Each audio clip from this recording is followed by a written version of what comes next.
Welcome to the future of esports, where every player has a shot, every squad can rise. This is Leoma. Join free-for-all esports tournaments. No entry fees, no limits, just pure competition. Whether you're a solo warrior or a full squad, we've got a space for you. And it's not just for bragging rights. We're talking huge prize pools every month. Win big, get recognized, level up your game. Be part of the fastest growing esports movement built by gamers, powered by passion. This is more than a game. It's your moment. Are you ready to rise with Leoma? Visit platform.leoma.com and join the battlefield. Welcome back, everyone. We're getting ready to move into the grand finals right here in the Leoma Asia Showdown Season 4. My name's DK, and I'm joined on the desk by our magical man over here, Mr. Aladdin. How are you doing today? Thank you so much. Thank you so much for having me once again, DK. And yeah, I'm super excited for Leoma Asia Showdown Grand Final, because now that we are on those days where we will be deciding who is going to be that team, will be the champion of Leoma Asia Showdown. The day one is going to kick in a few seconds, and the confidence, everything has to be there from the team side. But talking about the event calendar, the Grand Final is going to be there for 9, 10, and 11 of this month. So it's going to be a hell of a showdown. It is going to be quite the day to start us off with here. Of course, we know it's our top 9 teams coming through from the playoffs, the top 9 teams from the last chance, and well, now they're all going to clash and show us who are going to be the victors to come through and reign supreme for this season. Last season, of course, we know that there was a few teams that stepped up and brought in a very strong finish here. We did see Tribe Eremisi, BIGETRON by Vitality, but also last season we had Hora Esports and a few other teams from the EWC in here as well. But I'm curious now whether or not the teams that are currently participating, will we see a bit of a change come through with regards to those rankings, right? Last season, VOIN Donkey walked away with only 45 points, all the way in 17th. So far, looking at the way that they've been playing just in the last chance, I think they might look to finish well up on towards that first page, if anything. Well, it all depends on the first few matches. If they get the confidence that they need to get things going, maybe we will see them on the first few numbers. VOIN Donkeys, they played brilliantly in the previous stage. They had a balance of placement and elimination points. But talking about the points, the point system is going to be there. The first team is going to get those 10 points. It's still the same. A very old point system. I think it's been 2 years that we're following this points table. 9th onward, you'll get nothing, and before that, a spot will change 1 point, and then you go towards the first spot, you get 10 points. One elimination has 1 point. No more differences. I mean, no differences at all. But yes, you were talking about the one team, VOIN Donkeys. They impressed everyone, but you know, there's one team who impressed more than VOIN Donkeys. At least I was impressed by them more than every other team, and that was HALAL AXETRON. The way they made a comeback. In the previous stage, talking about the league stage, they barely qualified. In fact, they qualified only because the esports World Cup teams did not join, and now they were in top 4. Yeah, I mean, what a comeback, right? That is a beautiful way to kind of come back and just show that you have exactly what that you possess the capable power. All right, it seems like my English has run out for the day for these teams to come in and show us who's going to look to potentially shake it up as we step into our grand finals. And of course, they are playing for their share of that prize pool that we saw on screen. But if you're curious who's going to be playing, here are our teams that will be representing. It's going to be DRS Champions, Vampires, Boom, ASI8. We got TODAK, Skyforce, BIGETRON by Vitality, RRQ, and of course, SEM9D, XAVIER, Glue Squad, NEXORY, TALON, VOIN Donkey, Bandit, VIPERxKO, and of course, the team you're talking about, HALAL AXETRON. I'm curious whether or not Glue Squad are going to be looking to be as aggressive in the finals as we saw them be all the way back in the playoffs, right? Because these teams have just been absolutely popping off, going pretty crazy, looking to come through with quite a few surprises and quite a few shakeups. But I want to see all these top squads now really competing against each other, because if you remember, like the playoffs, it was absolutely crazy. We had 2 squads sitting, actually 3 teams sitting with more than 100 points. So I want to see who's going to look to contest for that top position, right? Boom Esports was the team coming in on 100. Sem9 sat on 109, and Glue Squad had 113, and that just across the 12 matches that we witnessed. Of course, Boom, we can see their players right there on the screen as well. But Champions also yesterday trying a few things, right? Looking to see if they can maybe bring a few shakeups, maybe look to rattle a few cages along the way. I want to see that now turn into a phenomenal stretch here in the grand finals itself. Well, talking about some teams who played beautifully in the first stage, league stage, I think we should talk about Team ASX side. I mean, that 18 or probably 19 elimination number match on the map of Miramar, that was the beginning of the domination from ASX side. Although they could not multiply it in the coming matches, it was just one match show from their side. But yes, if they try to replicate for like 1 or 2 matches in the grand final, probably on the first day the pressure is going to be there from their side on all the other teams. So there are some teams who surprised us there with their consistency. It was Team ASX side, they were very consistent. It was Team TODAK Gaming, they also played some consistent games. But talking about some more teams, some more aggressive names out there, it's RRQ. They were there going all in, taking the charge, taking elimination numbers. Their focus went on the elimination side. In every other match, we were seeing RRQ getting 4, 5, or 6 elimination points. Yes, they were trying to focus on their positions, on their position points too, but the focus was not quite there. And then we had Dingoes who tried to improve their placement points in this stage, in the last chance, and they made a huge comeback from 6 points to 19, which was looking pretty decent in the points table. Yeah, it was looking pretty good here for them. But it's all going to translate into what these teams are bringing through here. I mean, Bandit also showing quite a good pacing, especially moving through that last chance. So I want to see that now really being put to full use as they step into these grand finals. Of course, Bandit, one of those squads that made it into the very last page of their very first page, rather, for the last chance, but they did so without securing themselves a winner chicken dinner, sitting right in between VOIN Donkey and, of course, DRS Gaming. So there is quite a bit of an opportunity here. Then on the other side, of course, the players coming through from our last 2 squads here is going to be VIPERxKO, that finished quite well in the playoff section, right? They came through with 84 eliminations, 84 points in total, 59 eliminations, and of course they did secure themselves a winner chicken dinner. HALAL AXETRON, the only team coming into our last chance qualifiers, almost getting 3 chickens. They came so close to getting that triple dose of victory, but unfortunately, as we saw, it wasn't meant to be, especially not in the last game. However, still a very, very strong comeback, as you've already mentioned, from their side. Yeah. So I want to see that being converted into the action here today, as we are going to be stepping into the exact same map rotation as we saw in the last chance.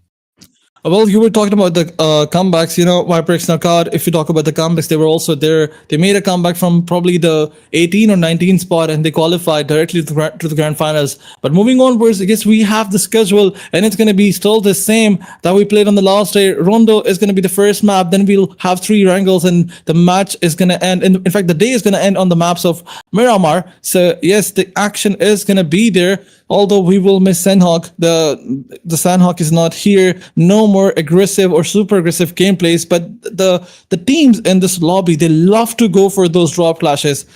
In every other match, I don't remember a single match where we didn't have any drop clash. Even in the map of Rondo, teams were going all in. They were going to dominate. They were going to practice, because now that they have PMSLs, PMNCs around the corner, I think everybody wants to work on their mistakes. They just want to test their potential, because that's the way to go. Leoma Showdown Season 3, it's a testing ground for everyone. Yep, Season 4 even more so, as the teams have a lot of opportunity to try and see what they can do and love to shake things up. But I think there's going to be a lot of shaking here today. I hope these trees are properly planted, because it is going to be quite an exciting day. Do you have any potential thoughts for the start, right, for Rondo, our very first match coming into the day? Do you think we are going to be seeing anyone in particular stepping up to that challenge, looking to claim that very first winner chicken dinner? Or do you think it's still a little bit of a surprise as to what these teams are going to be bringing in? Well, every team is capable enough to surprise us with their domination. Every team in the lobby, we can expect anything from them. So there is no particular name that I'm gonna say, or there's no particular team that I think will get a chicken dinner. Anything can happen. The lobby is so good. If we talk about the teams, we have esports World Cup level teams, global championship level teams out there. None of these teams are weak, or can be considered weak. Everyone qualified here by dominating in the previous stages. So I don't think so that there's any specific name. But yes, I think that there will be some teams who will dominate in terms of elimination numbers. And there's one thing I can say for sure, and that is the DRS Gaming will go for the drop clashes, because that's what they love to do. They will not avoid it. Well, I'm excited to see them go for that. Do you think we are going to be looking at a 30 bomb that could get dropped somewhere along the way here today? Do you think there's going to be a team to secure 20 eliminations? Because back in the playoffs, right, we did see quite a few teams getting up to 18, 19 eliminations. So 20 seems maybe doable, if you ask me. So do you think the grand finals will allow that?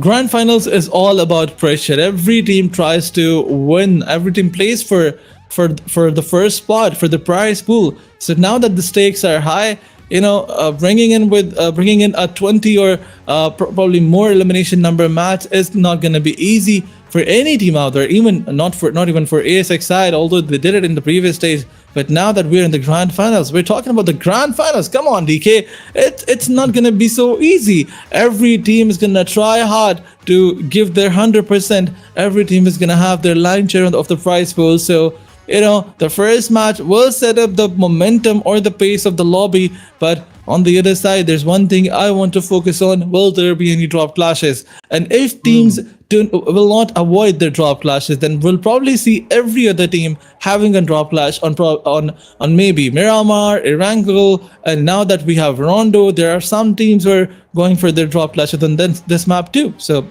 I don't think so that there will be any single team's domination out there. Maybe 2 to 3 teams will have a very close points on the points table after the 6th match. So let's see what's gonna happen.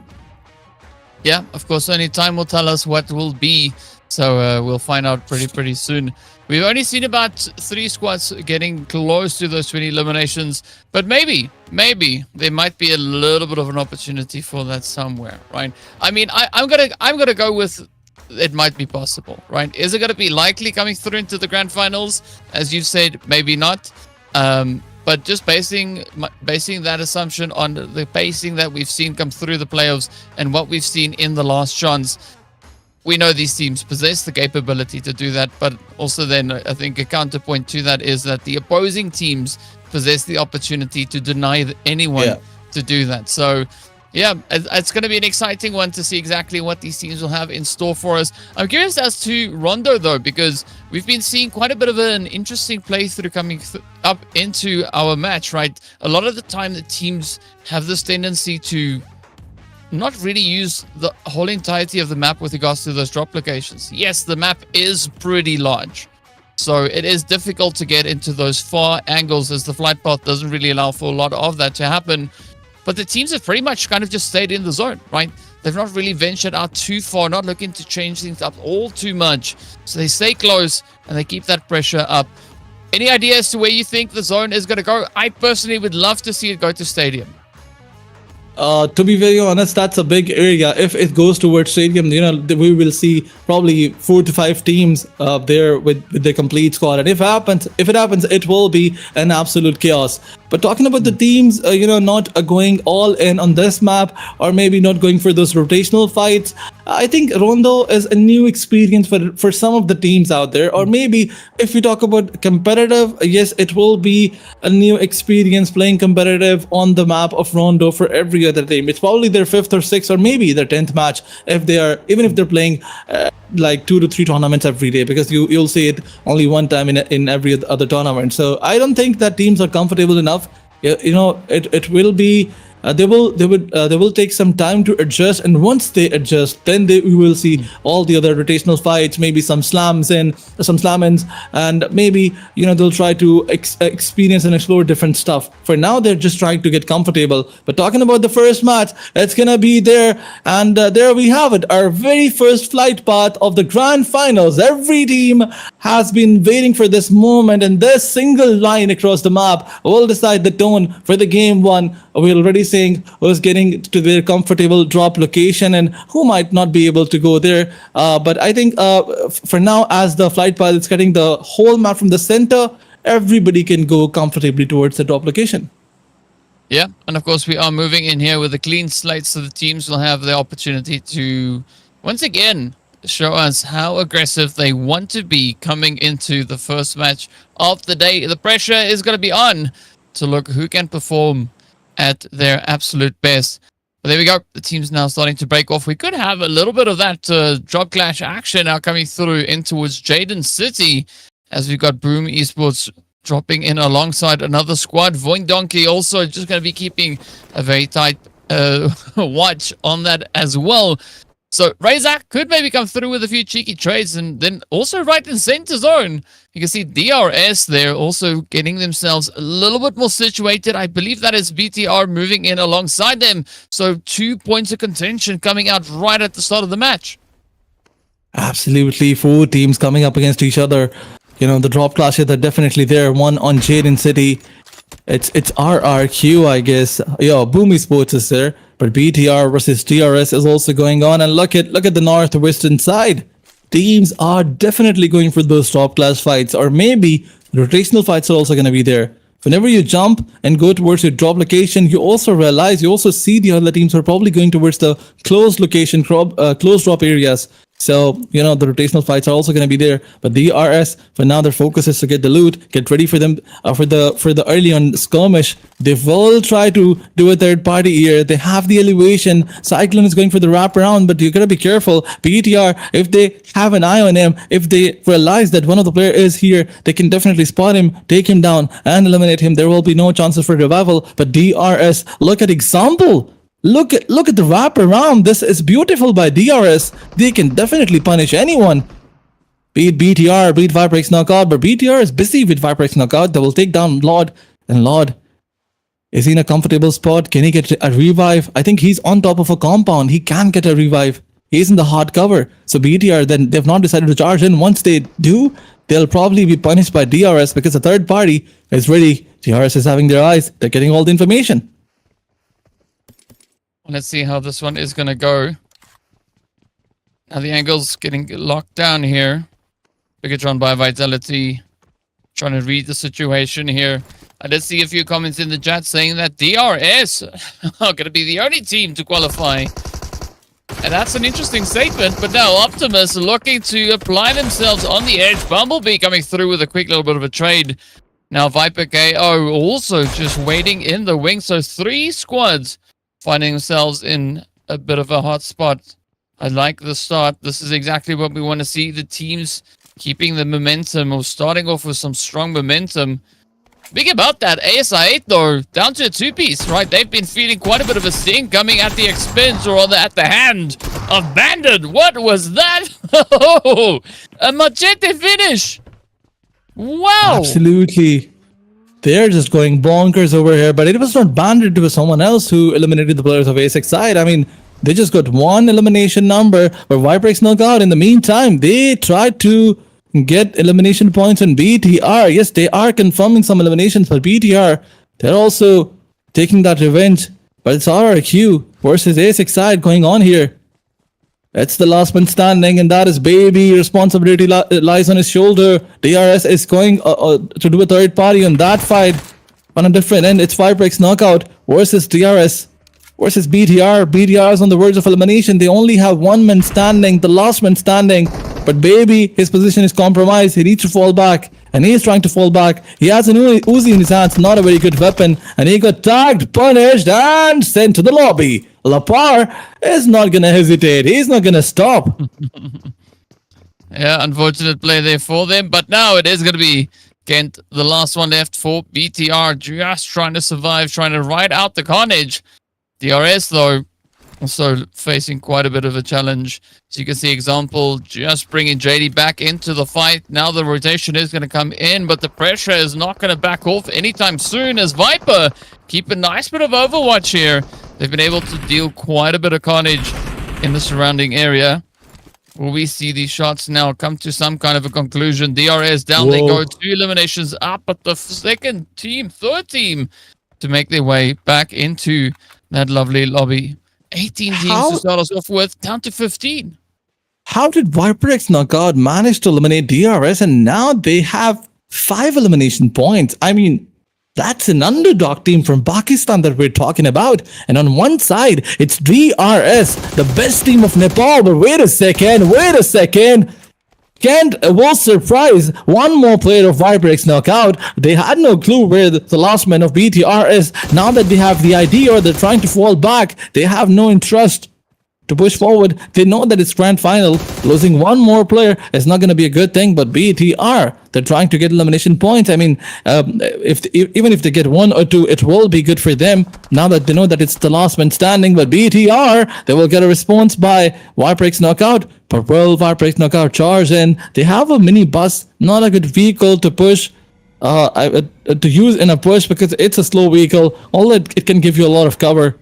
But once again, VIPERxKO knockout, their interest is going to be there. They are trying to get one more elimination point from this fight. They know where Kent is. Not exactly have the idea where this player is.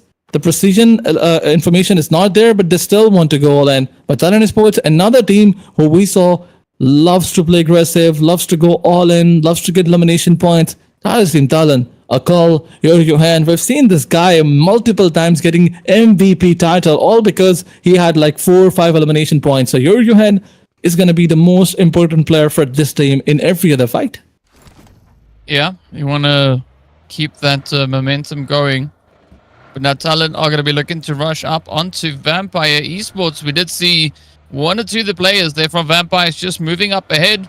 And see whether or not TALON is going to look to fully commit to this.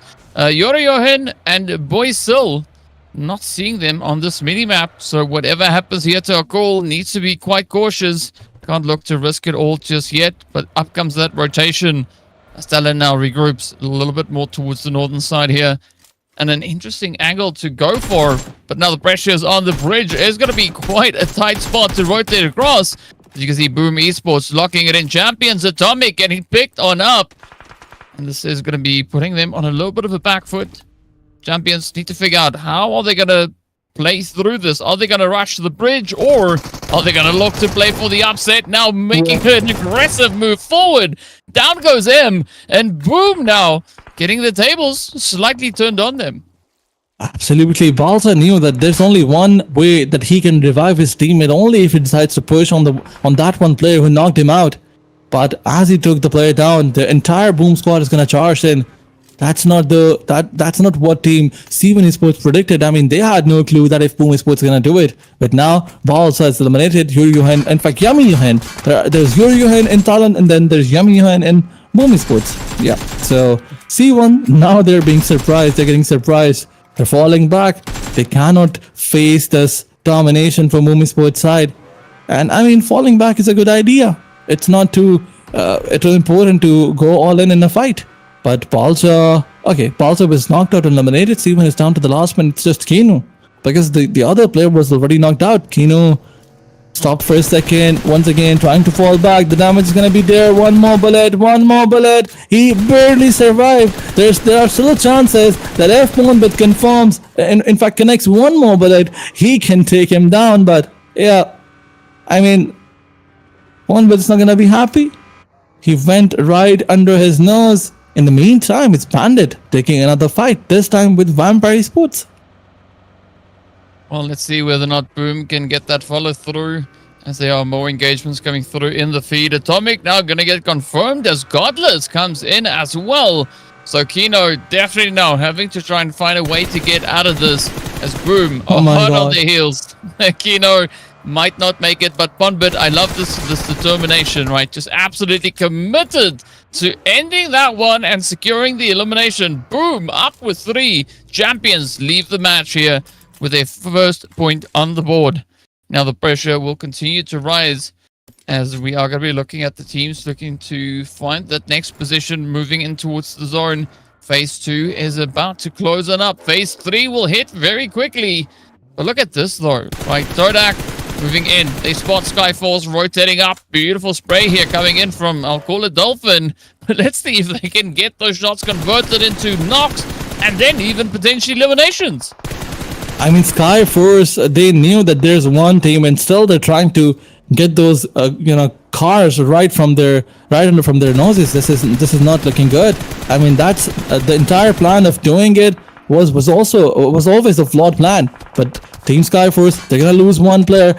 Scam, he had an idea that he is out in the open, but it's still not using any utility. It's a loose gameplay from both the sides, but Leon will be forced to take this 1v1. I see why, I had no idea. He rushed forward, tried to prone down out in the open as he was trying to dodge the bullets, but Godless will be spotted by PwnBet. Boom Sports is gonna come in for a third party. It's TDK versus Team Skyforce, but Boom Sports is also there. So this fight is far from over. It's gonna be a bloodbath. If TODAK Gaming decides to go all in, if Boom Sports decides to push, it's not gonna look good for anybody. But Boom, they're not gonna push. They will try to stay away, try to do a third party. But in the meantime, it's Skyforce who's down to the last man standing. So no hopes for them to get a chicken dinner. But yeah, now they have to pull survival strat and try to get more placement points. TODAK Gaming, what a beautiful start. Cleon with 2 elimination points. One of those were stolen away as Boom Sports decided to do a third party, but VIPERxKO versus Gazer versus VOIN Donkeys is also going on different angle. TODAK Gaming, they spotted Sanchir. He's not gonna survive. He only had a single stone, and that was not enough to get cover. Skyforce gets eliminated on the 14th spot. Yeah, I think saying a stone is appropriate. That wasn't a rock, right? The stone is a nice that was a rock. small thing. Yeah, that was a boulder. That was a stone. It was a stone because, I mean, we could very comfortably see that player hiding behind that extra bit of hard cover. There was not a lot to make much use of on that point. In the meantime, it is going to be Glue Squad now, leaning quite heavily into RRQ. We did see quite a few teams dropping all the way up in that far northwestern side. Ooh, we see Sem9 also now coming into that feed. Unfortunately, not in the way that they would have wanted to, right? We'd love to see that aggression. But now Sem9 up on the edge of zone, looking to gatekeep TALON, looking to prevent any of those entry points to be secured. But unfortunately for them, there's so much territory to try and defend here. And TALON could quite easily get themselves situated into these regions. But here we go. It's going to be Yoru looking for an angle. Spots an opportunity up ahead. That little shack now could bite quite a bit hard, as it is potentially a potential play. It could be had here. That, of course, being the players from VIPERxKO, Sem9 also right there. So it is just third party central right here. I mean, whoever designed this map, that's a questionable spot for a shack. Why would you place it here? And there is no cover. There are windows from where everybody can spot them. They can probably push towards a close boulder and try to throw some utilities, and they will not survive. So, I mean, the big questions are there. But wait a second, there's another team try to come in. This time around, it's HALAL XAVIER who's trying to push on Team TALON Esports, but the wrap around is definitely going to be there. TALON Esports wants to fall back. One of the players going for a different angle. But TALON Esports boy is still trying to take that information in that vehicle. He's going to get closed in. He needs to throw some utilities. HLE, they realize that now that the position advantage is not there, it's good that if they fall back. And here comes the fall back. All 4 players took the vehicle, avoided this fight, avoided this contention. But then here comes a spray by Hitman because DX was there on the backside where they were trying to go. They avoided a fight with one team and now they're stuck to fight with another, and that is DX this time. Somehow HLE found 2 players, took both of them down and eliminated them. Now DX is left with only last two players. But HALAL XAVIER, they gotta watch out. TALON Esports can do a third party. They are busy with one team. They cannot afford to take their attention towards another. It's not going to be good. There will be sandwich. TALON is focused on Vampires, in fact, Vikings Esports. And side by side, they're focused on HALAL XAVIER. So that's good from TALON Esports, but they got to be careful. losing your focus will definitely put you to your demise. Yeah, yeah. And if they learned anything coming through the playoffs, all the last chances that they will need to keep their heads on a swivel, because these players can come in from any and every direction. That's going to be Haikyuu taken down. Now HALAL AXETRON already looking to get the ball rolling here, trying to get more eliminations, but instead the player gets knocked on down. Here is going to be that push now as TALON finds a bit of an opportunity. They are looking to capitalize on the position here. HALAL AXETRON could find themselves in a world of trouble. So much danger as the smokes are deployed, but it's not going to be enough. They don't stop bullets. They do, however, give your opponent a good idea as to where exactly you find yourself situated now. Hitman trying to heal up. The molly is in, and down they go. HALAL AXETRON going out here with 2 points on the board. Absolutely. Just like that, the lobby is getting a little bit more smaller. And TALON Esports are getting all those elimination points. They have 6 already in the back. They need to revive their teammate. A 4-man up squad is going to charge in the circle once again. But Sam9, they took the knocked player on the vehicle. In the meantime, it's TODAK versus VOIN Donkey going on another side. Where VOIN Donkeys, they're outside the zone. Potato, his position is revealed. But Nan got spotted by VIPERxKO. A third party is there. Once again, you know, I thought the teams will try to focus more on rotation and not on fights, but everybody's focusing on getting elimination numbers up. Vampire Lazar is going to push forward. He's going to find 2 players, both of them knocked out and confirmed in his backpack. Last man standing of TODAK will be dealt by VIPERxKO and 4 elimination points in the backpack. That is beautiful. But look at the kill feed. VOIN Donkeys will also get eliminated. Although it's DX versus TALON going on, because the last 2 players were also on the same spot where TALON took the fight up against Team HLE. As they eliminated HLE, the next focus was Team DX. DX is surprising them with some knockouts. Lazarus, although he will get all the loots that he needs, he has all the information, all the utilities, but now Team Vampire needs to move inside the zone. But here comes another fight, TALON versus DX. Ooh. All right, love to see it. Bandit are going to be losing one to the blue. Yoru Johan takes a lot of damage, as it is going to be Dokkel right here on the front line, cooking up a nade, also taking a big chunk of that HP. But now, is this going to be Yoru able to close it out? Yes, they do, coming in just in the nick of time. Dokkel almost getting that spray. Another one rotates up, and that is the XAVIER. Getting swept out of here. Under the rug they go. Levi rushing out of that vehicle only to get met with an S12K. Now TALON gonna look to try and get themselves patched up here, as it is gonna be Sam9 knocking on the door, trying to push on forward. We did see Satria getting one of those first few eliminations coming into this match at the very, very start. But now, is there gonna be an opportunity for TALON to maybe hit those double digits? So far, doing an absolutely phenomenal job. Sam9, though, going to look to make this very difficult for them. Absolutely. TALON Esports, you know, they have worked with their coordination. The cover fire is always there. Some pre-fires and cover fires.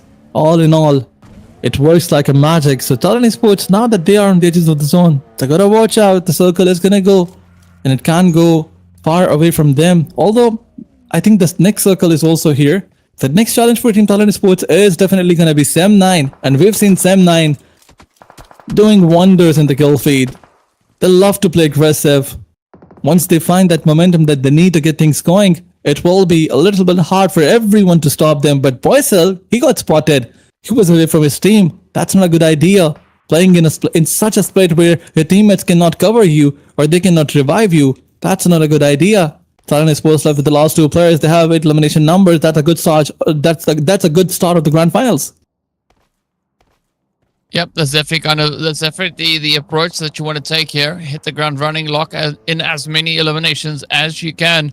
And it's interesting to see both Viper and TALON, or not Viper, Vampire rather, right here alongside each other. Both squads in a bit of a standoff. Speaking about standoffs, though, is going to be RRQ in a standoff here against the side of the Glue squad. Glue only sitting with 3. RRQ are going to be looking to try and capitalize on the available opportunity. They've got them somewhat pinned in and just on the outskirts of the building. XKF is going to get lit on fire. That molly comes in pretty hot and swinging. Now Noel goes down. This could be that turning point for RRQ to lock in even more. The pressure is going to be riding pretty high. BTR are also going to get taken on out as Ada runs them down, sends them out. RRQ now, unfortunately, not going to be able to get the jump in here. Glue Squad are holding their own and doing a really good job at staying alive. Absolutely.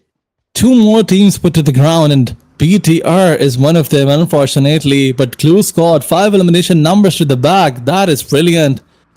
You know, they were on the top spot in the group stage, so we can expect them doing the same thing. The entire plan of Glue Squad is to stay alive, avoid all the unnecessary contention, rotate to the circle, by the book, and stay away from all unnecessary fight. Once again, Boom was trying to gatekeep themselves. I mean, they were trying to gatekeep them, but unfortunately, they couldn't do it. Glue Squad is inside the zone. Sem9 is also in a good spot, a comfortable spot. But wait a second, Glue will push forward this time around. Boom Esports will go for the wrap around. They took one down, and another is down with a beautiful grenade. The split of Boom Esports is gonna catch Team Glue Squad from rotating. Zero is gonna move forward, confirm 1 elimination point. Another player out of the picture. Glue Squad, you're gonna be careful. Only 2 players left behind. Both the players, they're compromised. They are on low HP. They gotta watch out. They don't have any hard cover. They will be exposed if Boom decides to push forward. Yeah, they will definitely be super exposed. But let's see how this one is going to work for both these squads. As either way, they have to make a dash for the zone, right? That is the only way that they can survive the blue. Now, Vampire Lazarus already well situated within the zone. Does spot a bit of a play onto Ponbit, but Ponbit not too interested in getting shot at, as they instead look to disengage, look for position just on the outskirts of zone. Boom now bringing their players back into full swing, as they are going to be pushing up with that 3-piece. Zero, Ponbit, and then of course their teammate that has already secured the angle a little bit further on. Now Satria keeping the angles pretty tight here, waiting for the shots to align. Glue could now be met with a cheeky grenade. Let's see whether or not Satria can get it in. Oh, is it going to reach? It's close. Oh, it finds a little bit, but not enough to knock XKF right on down. So this now makes it pretty obvious to the side of Glue that they have to still be very wary of this building. You know, the biggest problem for Glue Squad is that they are outside the zone. They need to move forward. The blue is gonna hurt them. Although there's Sem9 who has their crosshairs on them, but then on another side it's Boom Esports. So Glue Squad, they're not just sandwiched by 2 teams, they are sandwiched by the zone, and that's the reason why Strictly tried to move forward. Triad is gonna find him, it knocked him down, confirmation was also there. Now Glue Squad is on the last player on the verge of elimination. This is a do or die situation for him, but TALON from one side will definitely take the focus of Sem9. In the meantime, when they're busy with TALON Esports, is this going to be an opportunity for Glue Squad to make their ways inside the zone? Although things are not looking good for them. TALON Akol, he was found out by Glue Squad. Glue Squad will take him down, and now the last man standing is XAVIER from TALON side. Although a grenade from Team Sem9 is going to steal this elimination number away. Another grenade goes, and yup, KF will confirm his elimination point. But before that, before he does anything else, he was spotted by Tryout, and Tryout will put Team Glue Squad to their demise. But Sem9, they know that there's another player of TALON Esports. Look at them, they're pushing from 2 different sides with grenades. Axel, he's not just outside the zone, he is getting pushed from 3 players. And look at this, Vampire trying to make their ways inside the zone. They found Boom Esports, and that's not a good idea. That's not how you push inside the zone. Cleon will try to push forward. Yummy Yuhen will find him. In fact, it was Sento who was put to the ground. Then now that Vampire Esports is on the last man standing, Lazarus will not wait. He will charge in. No more room for you to put your heels back, and Lazarus will finish all the players of Boom Esports. But will he get enough time to revive his teammates? Sem9, they gotta realize that few of the players are knocked out. They need to push right now. Well, this is going to be the showdown between the straight qualifying squads going through from the playoffs up against the last chance. Now, Tryout looking to see if they can get their hands on that winner chicken dinner. Cento just ahead of them. Both could be looking to cook up a nade. It's let loose. Sento, oh, comes in with a jump shot, and there we have it. A beautiful clutch up, and what a way to close it out. I mean, absolute carnage coming in here on the first match. Absolutely, what a jump shot delivered and sent the entire team to the lobby. Sem9 eliminated, but Vampire Esports, what a domination by them. What a brilliant play by them. This match will give them probably 25 points because maybe they had 14 or 15 eliminations, close to 25 points. Let's see what they have. How many numbers do they have on the points table? But what a play by Vampire Sports. There's a reason why this team won World Cups 2 times back-to-back, World Invitationals, World Cups, whatever we call it, World League. But yeah, they were the champions. But on the other side, Lazar is going to be there with 6 elimination numbers, 1,024 damage. Some crazy gameplays by Lazarus out there. Yep, Lazarus definitely doing some magic. Love to see it. 1,024. That is a pretty cheeky performance to bring in here. But no surprise to see that, right? Because Vampires, they just decided that this was the match in which they let it all out. And, well, they sure did. 15 eliminations up, 25 total points for them. And a great way to open up the grand finals. Absolutely. The star factor for this team's performance was definitely Lazarus. But moving on, we have VOIN Esports, another team who was so brilliant with their rotation and their eliminations. The Aris team, VOIN Esports, they have 12 points in total, 7 elimination points to the name. TALON Sports with 8 elimination points, 12 total points to the name. Sem9 also played beautifully. They have elimination points, 11 total points. Glue Squad is also not lagging far behind. I mean, one good match and they can get close to probably Team Vampire Sports, and they've definitely dethroned Team VOIN Sports as well. But moving on, we had Vampire Sports for Pakistan, only one team who managed to be in top 6. Yeah. I mean, this is what we want to see, right? You want to see those plays now. The players, the teams that have been able to keep the consistency going. It's a good, decent balance here, right? The top 3 coming through from last chance. The next 3 all the way from that straight up playoffs qualification. So the pressure pretty high, as we could have then the squads securing strong finishes. The XAVIER Ace-8 though, bit of a tough run, right? Not the way that you want to start, but it is the way that they were able to manage it. And they're going to look to bounce back, coming in a lot stronger into the remaining matches for the day here, because the angles are going to be turned against them. And seeing that we only have so many matches to play for, it is going to be a pretty tough one. Absolutely, but before we move towards our next match, there's a short break coming in. So stay tuned, stay with us. We'll be right back with the next match.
Welcome back, everyone. We're getting ready to move into our first Erangel of the day. And apparently I can now say Aladdin Bai is here with me on the desk as well. Getting ready to move into the action to see who's going to be doing what. But Aladdin, this is the big question, right? We've already seen Vampire coming in clutch with those 15 eliminations. But we had so many other teams also being quite aggressive. Do you think they're going to be able to keep that momentum up, the Vampires? Or is there going to be a little bit of a surprise, maybe coming in from a team like the XAVIER, who we know also is a very aggressive squad? I mean, first of all, I'm going to say one thing, that what a way to show your domination. What a way to, show the statement, or to send the statement to all the lobby. Vampire Sports coming up with 15 elimination points. That's a big number. So maybe it will be difficult for all the teams to stop them now, because now they have the domination going. This is one of the best teams out there. If you talk about global tournaments, they have dominated 2 times in PUBG Mobile World Cup. So, when the World Cup used to be called PUBG Mobile World Invitational or whatever. But moving onwards, we have our next match. Before any further delay, we will move towards the next match that will be played on the map for Erangel. Classical PUBG Mobile action is going to be there. Every team loves to play here because, the basic rotation patterns, basic drop locations, everything is going to be there. No more changes, nothing new, nothing different. So talking about the flight path is also not very uncomfortable. You can go towards your drop location so easily. Even if you want to go military base, you need to have some vehicles. But yeah, rotation is going to be there. But talking about the first circle, where is it going to go? Okay, it went towards the Dog Hill area, Query side. Another good circle, not very difficult one, because previously we saw some circles going toward the northeastern side, no weaponer side, which was very difficult to play. Yeah, I think maybe the system was just trying to get it out of the system, the tough zones, right? Like the crazy, the crazy ones where we don't quite know what to expect from these squads. But I have to agree with you, this zone is going to be looking a lot better as it takes us just there south of Chopstick. So already, Sem9 getting themselves situated, looking to take up a good position. The XAVIER also now starting to rotate back up into Pachinki. But there might be 1 or 2 other squads situated there. It's going to be a pretty interesting play here because we did see Bandit come into the vicinity. The players then also from Bandit right here alongside Dockel. So the heat is going to be on. How will these teams cope with it?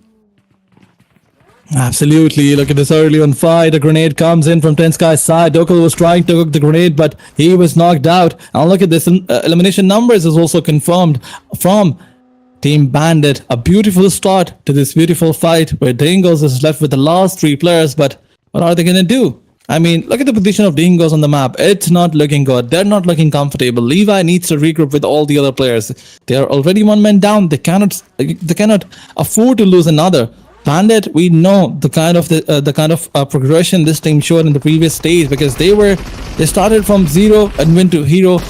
They were struggling in the first stage and then they dominated the second one. Then there is another team who went through the same storyline. That is Team HALAL XATRON. But now they're coming up against RRQ, a dominator of the lobby. But what is your domination going to do if you lose, the first 2 to 3 matches and lose your momentum? It's not going to work for you. But Hitman faces a Molotov. I think the player is going to bleed out. The Molotov was right on target, but HALAL XATRON, they gotta watch out. They gotta watch out. Utilities are also there. Grenade is coming in from Lapar side. It will probably take down 2 players, but the overcommitment or maybe overprediction by Lapar, it's not gonna find anyone. But wait a second, HALAL XATRON, they're deciding to charge in. They need to move forward. Both the players who are on the different side of the road, they gotta move forward and work and help the teammates. Let's see whether or not that teamwork will make the dream work as they just patiently await the jump.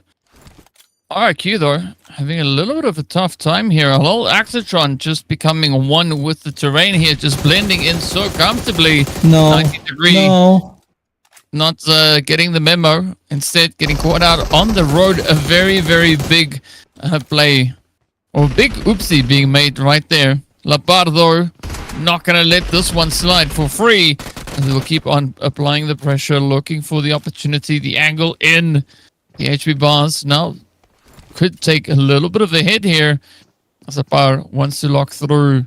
3 players remain for RRQ. On the other side, it is still going to be a very contentious angle being held here. RRQ, though, are going to be potentially losing another as HALAL AXETRON just locks in. Absolutely, but Hitman, what a way to go, man. Beautiful grenade by him, although he had no clue where the position of the last player, second last player is. Yet, the spray was there and position was revealed, but wait a second, you're not quite there with all that domination. Lapar is still surviving, and as long as he's surviving, RRQ is surviving. Now it's a 1v2 situation, although it was a 1v4. Lapar took down 2 players, both are eliminated. It's not looking good for RRQ, but it's looking worse for HALAL AXETRON now. It wasn't looking good for RRQ, but wait a second, revivals are coming in.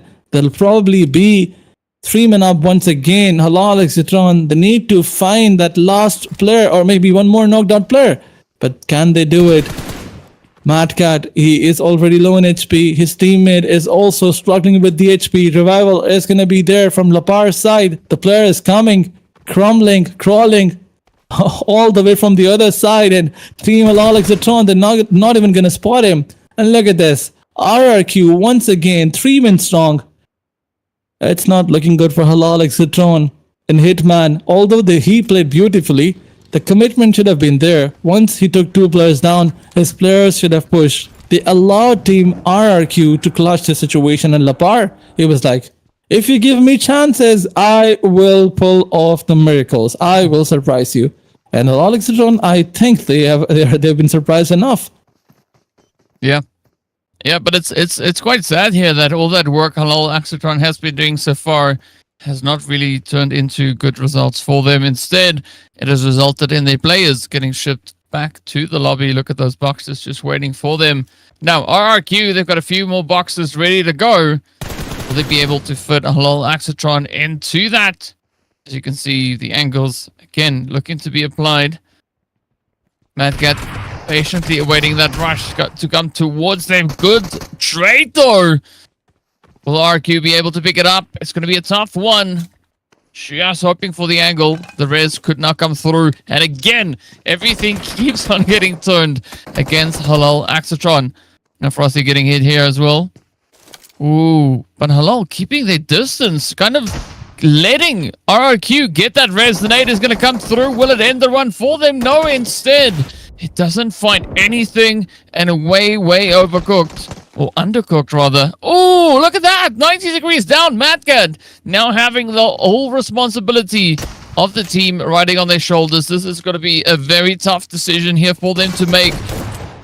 It might be an easy one all at the same time. Good angle in the window, and that is it. RRQ go down. HALAL AXETRON.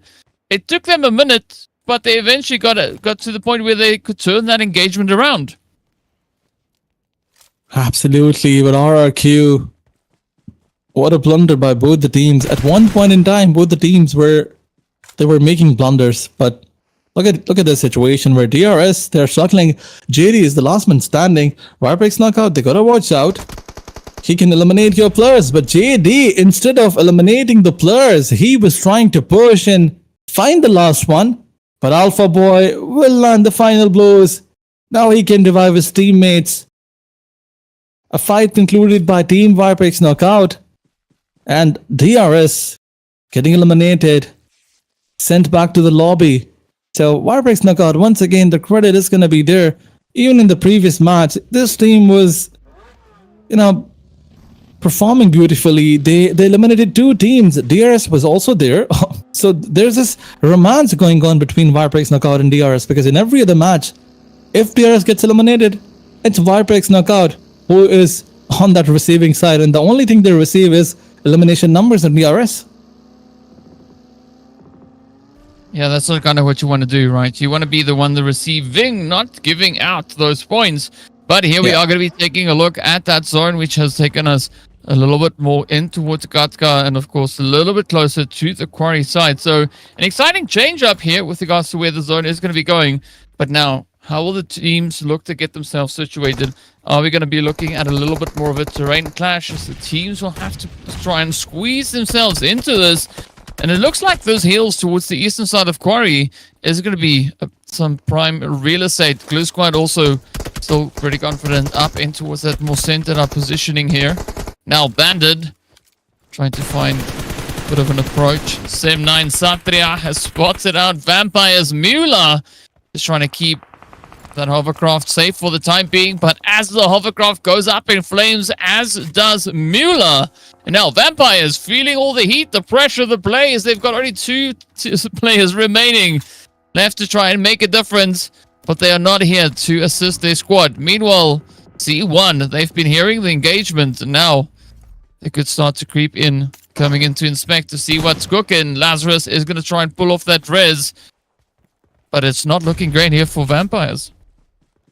Absolutely. Once again, grenades are going flying. The position is compromised. Man advantage is not quite there. But wait a second. Lazarus will find one player. It's a 1v2 situation. The shotgun delivery is going to be there. But Lazarus will also be taken down. And Vampire will lose another fight. Or maybe they are on the verge of elimination. Whereas the last player of Vampire ESPORTS, why is he not here? But in the meantime, Sem9, as they close down this fight, a third party is going to be there. Not enough time for Sem9 to revive their teammates because the charge in from TODAK Gaming is going to come in. So TODAK Gaming, they will get more players of Vampire ESPORTS knocked down. On the back of it, there's C1 who's also trying to close in, who's also trying to make their crosshairs and find some elimination points in this fight. But TODAK Gaming, they're looking a bit more confident. And that third party, that was brilliant. That was very, very good third party because they realized they took all the information when it was easy for them to push. They pushed and got the elimination points.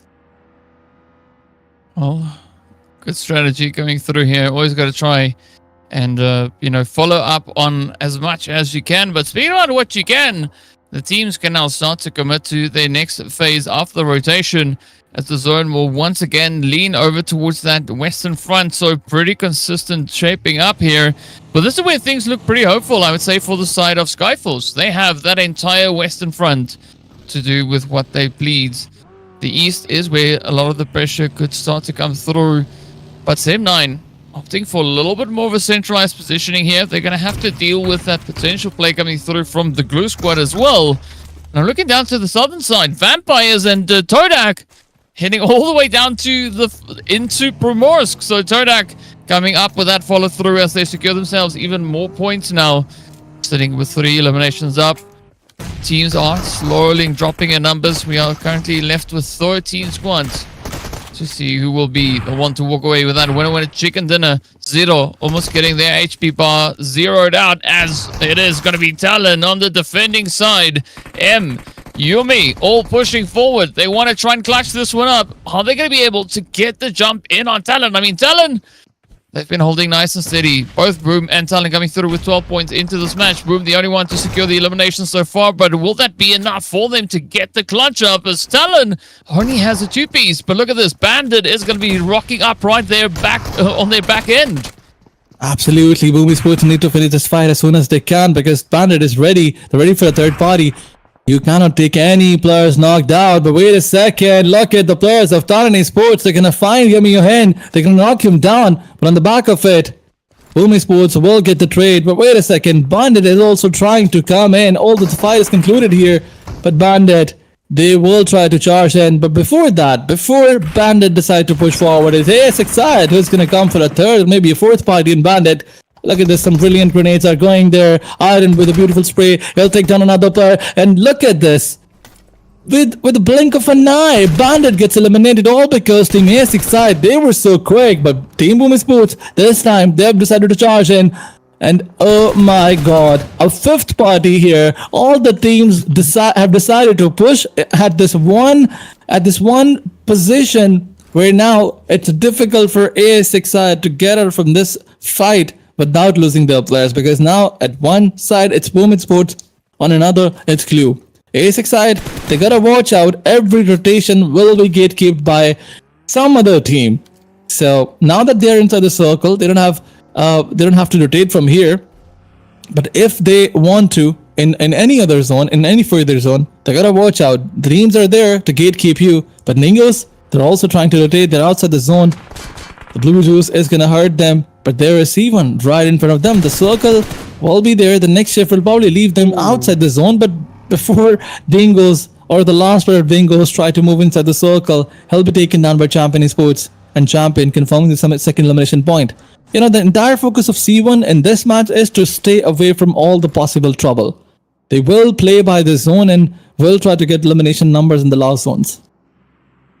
Yeah, I mean, it's an interesting strategy there from their side. So I'm curious as to whether or not that is going to work out for them, because as we know, you kind of need elimination points, right? If you keep it nice and quiet to the very end, it's going to be tough to bounce back, but that's not quite what we see Champions doing here, right? They have those 2 eliminations already, so it is looking hopeful. Now, Blue Squad getting caught in a sticky situation here, as it is going to be VOIN Donkey taking up a bit of a fight, but both squads also need to focus on that zone positioning. Sure, they're not too far away, but you don't want to get caught out in this blue unnecessarily. So it is going to be stage number 4. It is going to be doing pretty tough damage to them. And now, Xbox. Are they going to be gaming with the competition here? No, they're going to be focusing in on that rotation. They continue to push forward. Riley there from Skyforce, not doing all too much. But this could be another opportunity now for them to look to get a little bit more cheeky here. Clue Squad, we know them as one of those aggressive teams coming through from the playoffs. They have been trying it in the first few matches of the day so far. Let's see if game number 2 is going to be the one in which they can make it go click. As Sanchido, it's going to stop them right there. Absolutely, but look at the trigger discipline of Riley. He is not making any noise. He knows that if his position gets compromised, he will not just be knocked down. You know that he will be finished. But on the back of it, it's VOIN Donkeys who wants to push towards the Visit Tower. That's the point of contention for now. Blue Squad, Wallsport, Icy, and look at VOIN Donkeys. Potato will find Stickley. He'll knock him down one by one. The players of Blue Squads are going down, and now Blue Squad is left on the last man standing. But before Team Skyforce managed to eliminate Blue Squad, the last player of Blue Squad somehow managed to pull a clutch on Team VOIN Donkeys, and that was a 1v4 or 1v3. In the meantime, Skyforce needs to realize that it's the last man standing who's trying to revive his another teammate. Skyforce, I think they have realized, and now they are collecting themselves. They will try to push in. Look at them. The vehicle push is going to be there. Godless going on a different angle. He will try to take all the information. He knows that someone is probably getting revived here. They need to throw some utility here. They need to throw those grenades, and if they manage to do that, Blue Squad will get eliminated and Skyforce will get 2 more points. But the circle is closing in. They need to do it quickly. Whatever they're planning to do, they gotta do it quickly. Yep, they will definitely have to do that. But it is looking pretty tough now for Blue Squad as the blue has caught up to them. Skyforce Riley also getting hit with a little bit of that aggression, but ASI8 are going to be holding just towards that eastern side. Sticky! Oh! Yeah, trying to make it out, but unfortunately, the players here from Skyforce had other intentions, and down they go. Now, it is not going to be an easy play moving into the rest of this zone. As Skyforce looks for an angle up towards the north, there's not a lot of options, but there is a very easy one onto ASI8. Interesting that Icy didn't choose to take the engagement. A very hesitant opportunity. I know why, because Sunshine was like, no, wait. I have a car. I have a B90. Let me see what I can do. Absolutely. Skyforce with 4 elimination points. They have the zone for themselves. They have no possible contention here. Although there is ASX side who will probably try to cut down their rotation, because both the teams, they need to focus on the next shift. They need to focus on the zone. In fact, Skyforce, they have the man advantage available.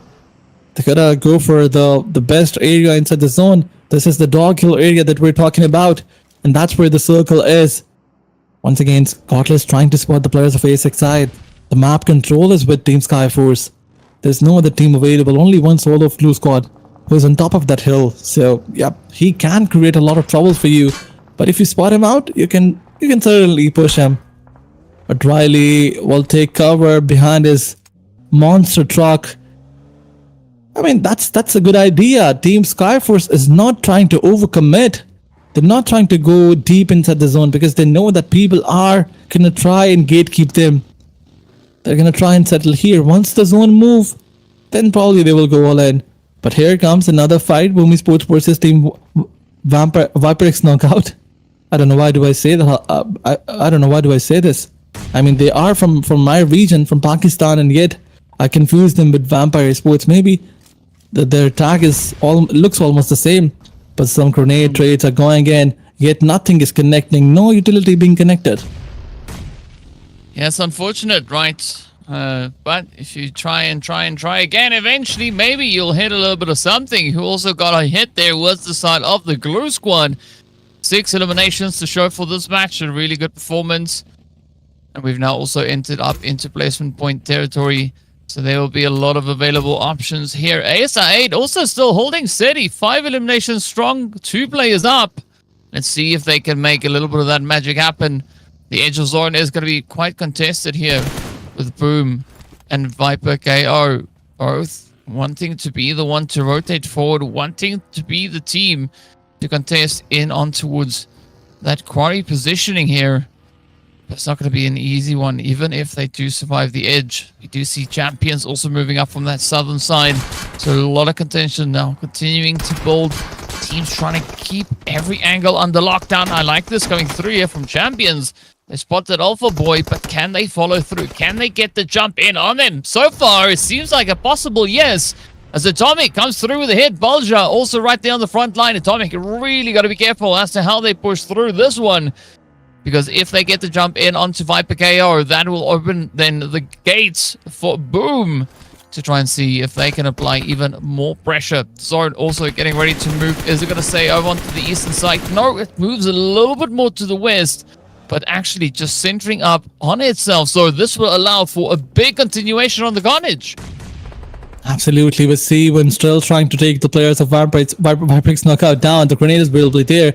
Beautiful grenades delivered right in the face of VIPERxKO knockout, and they are left with the last player. It's GokuBot who has all that responsibility, and look at C1. They are not deciding to hold on. They will just charge in, and a beautiful push will definitely eliminate VIPERxKO knockout. One more team sent to the ground. Look at Team C1 Esports. They're not stopping whatsoever. After eliminating Viper Esports, they spotted Boom Esports, and now they're pushing in. But wait a second, the players are gonna go down. The trades are coming in. Atomic needs to do something. He is spotting the player of Boom Esports. It's a 1v2, and it will not happen, as the last man standing will be taken down by Kinu, and now he has the responsibility to revive all the teammates. Team A6R will probably try to push here. If they manage to do a third party, it will be left for all the solos or duos to take. But if Team C1 gets the revive, the man advantage will help them to get a chicken dinner. It can help them.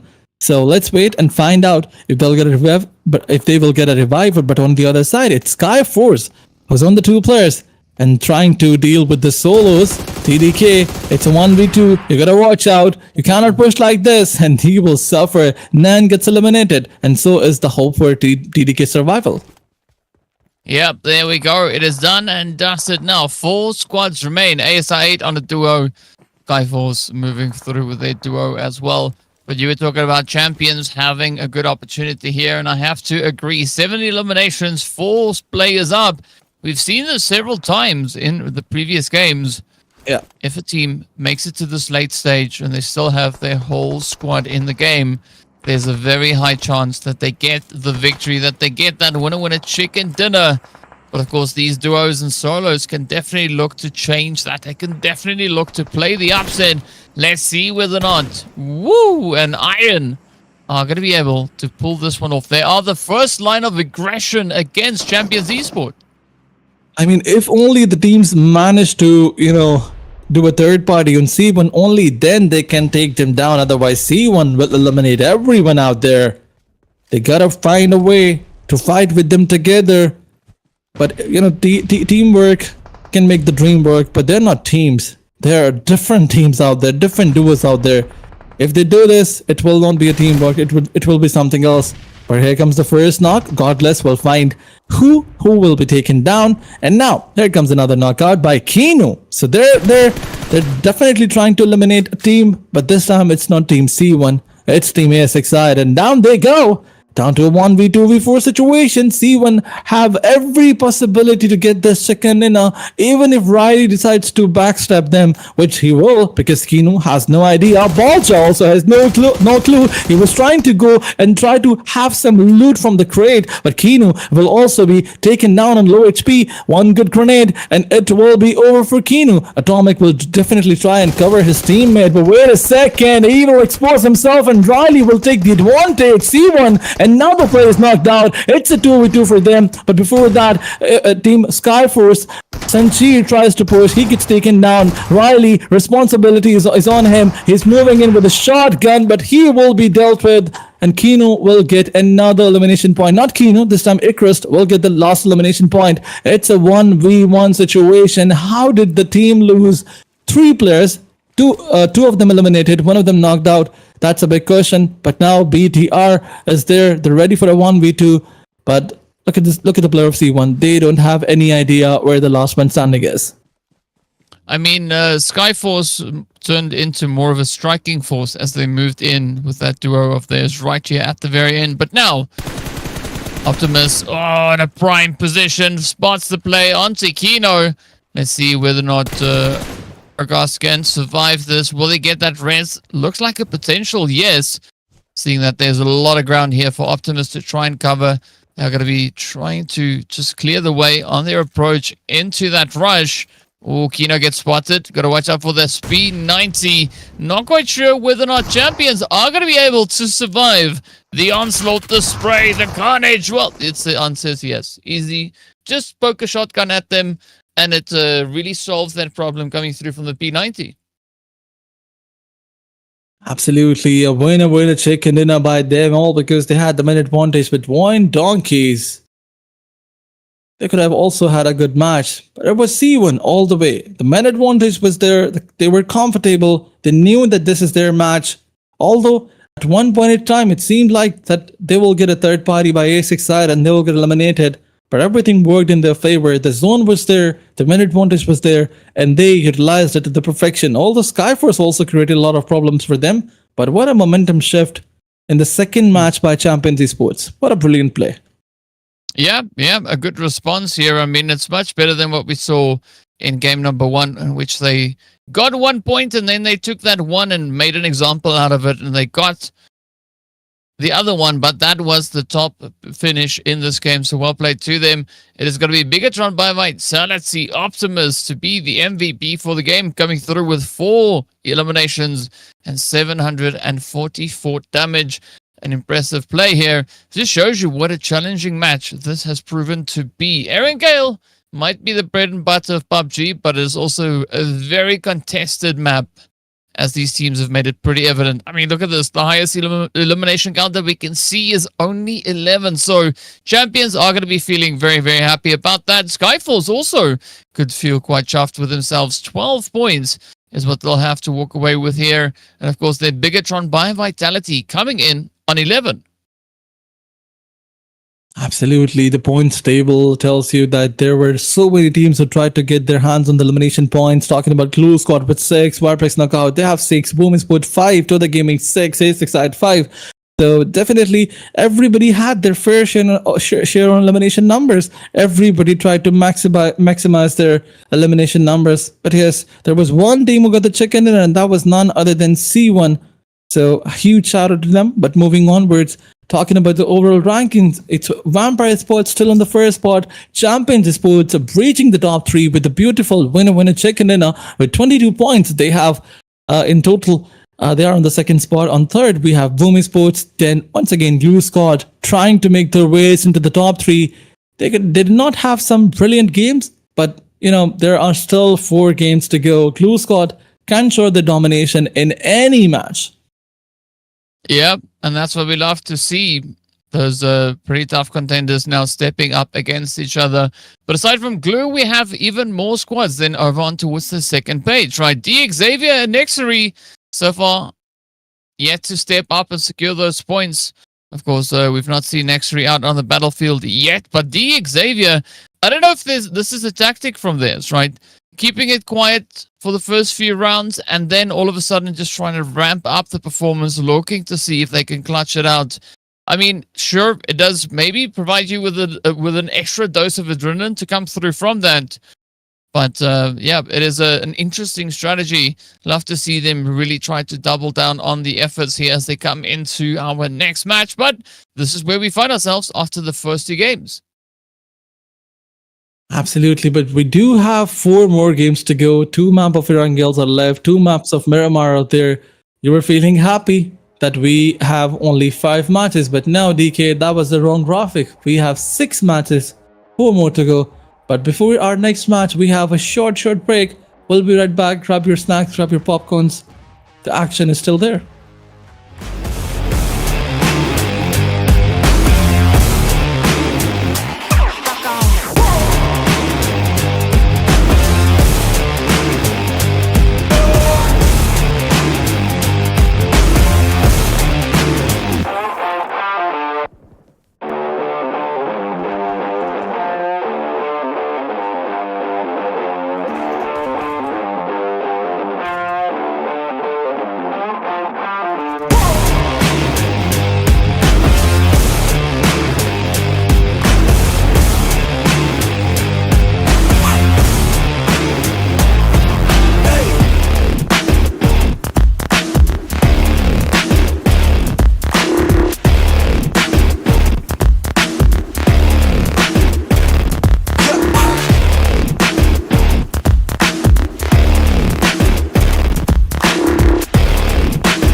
I see we just had a quick step back in time, right?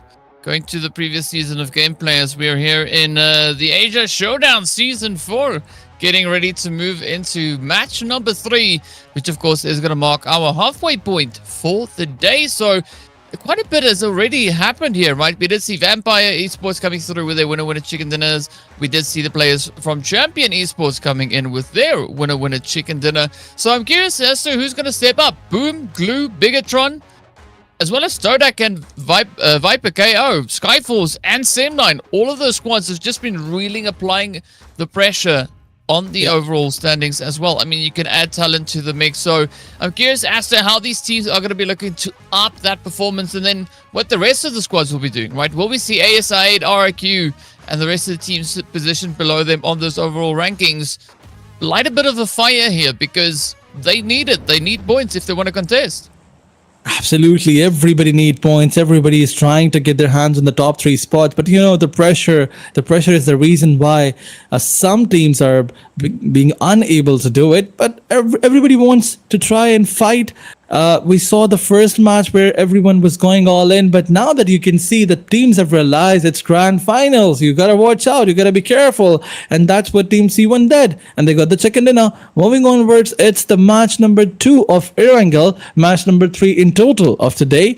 After this, half of the day will be concluded, but talking about the flight path, it's gonna go towards military base from Kameshki's side, a bit more southeastern flight path, but where is the circle gonna go? Is it gonna go towards shooting range, or maybe Katka's side? You know, according to such flight paths, mostly the circle goes toward Katka Hospital and Ruin side. Well, that could be an interesting play here, because it would be quite similar to what we had in the previous game. Yep. So I want to see how the teams are going to look to potentially anticipate what the zone could be bringing at them, right? Are they going to try and maybe rotate up a little bit sooner, or are they just going to go about their business and only start to react once that zone has been delivered? Of course, we'll find out pretty soon, but look at the Vampires, though. Good spread that they've got there up in Stolpa and Kameshki. It, of course, makes sense because, well, there's not a lot of loot. And, well, you called it, right? That zone instead now taking a very Western aggressive shift all the way into Katka being sent to zone. I told you. You didn't agree with me. I'm telling you from experience. DK, I do, I mean... With the zone whisperer. Yeah.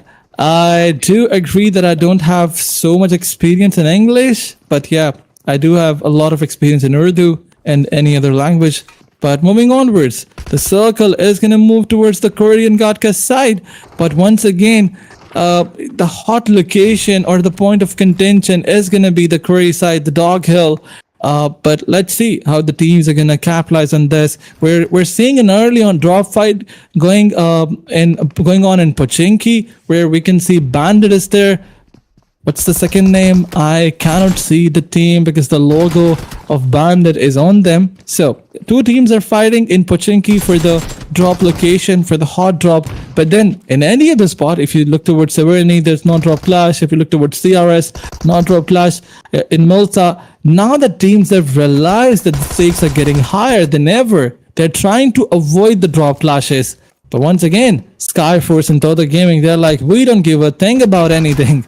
We don't care. Even if the stakes are getting high, even if it's grand final or great grand finals, we will go for the drop clash. And once again, Cleon, he will take a lot of damage with this beautiful spray by IC.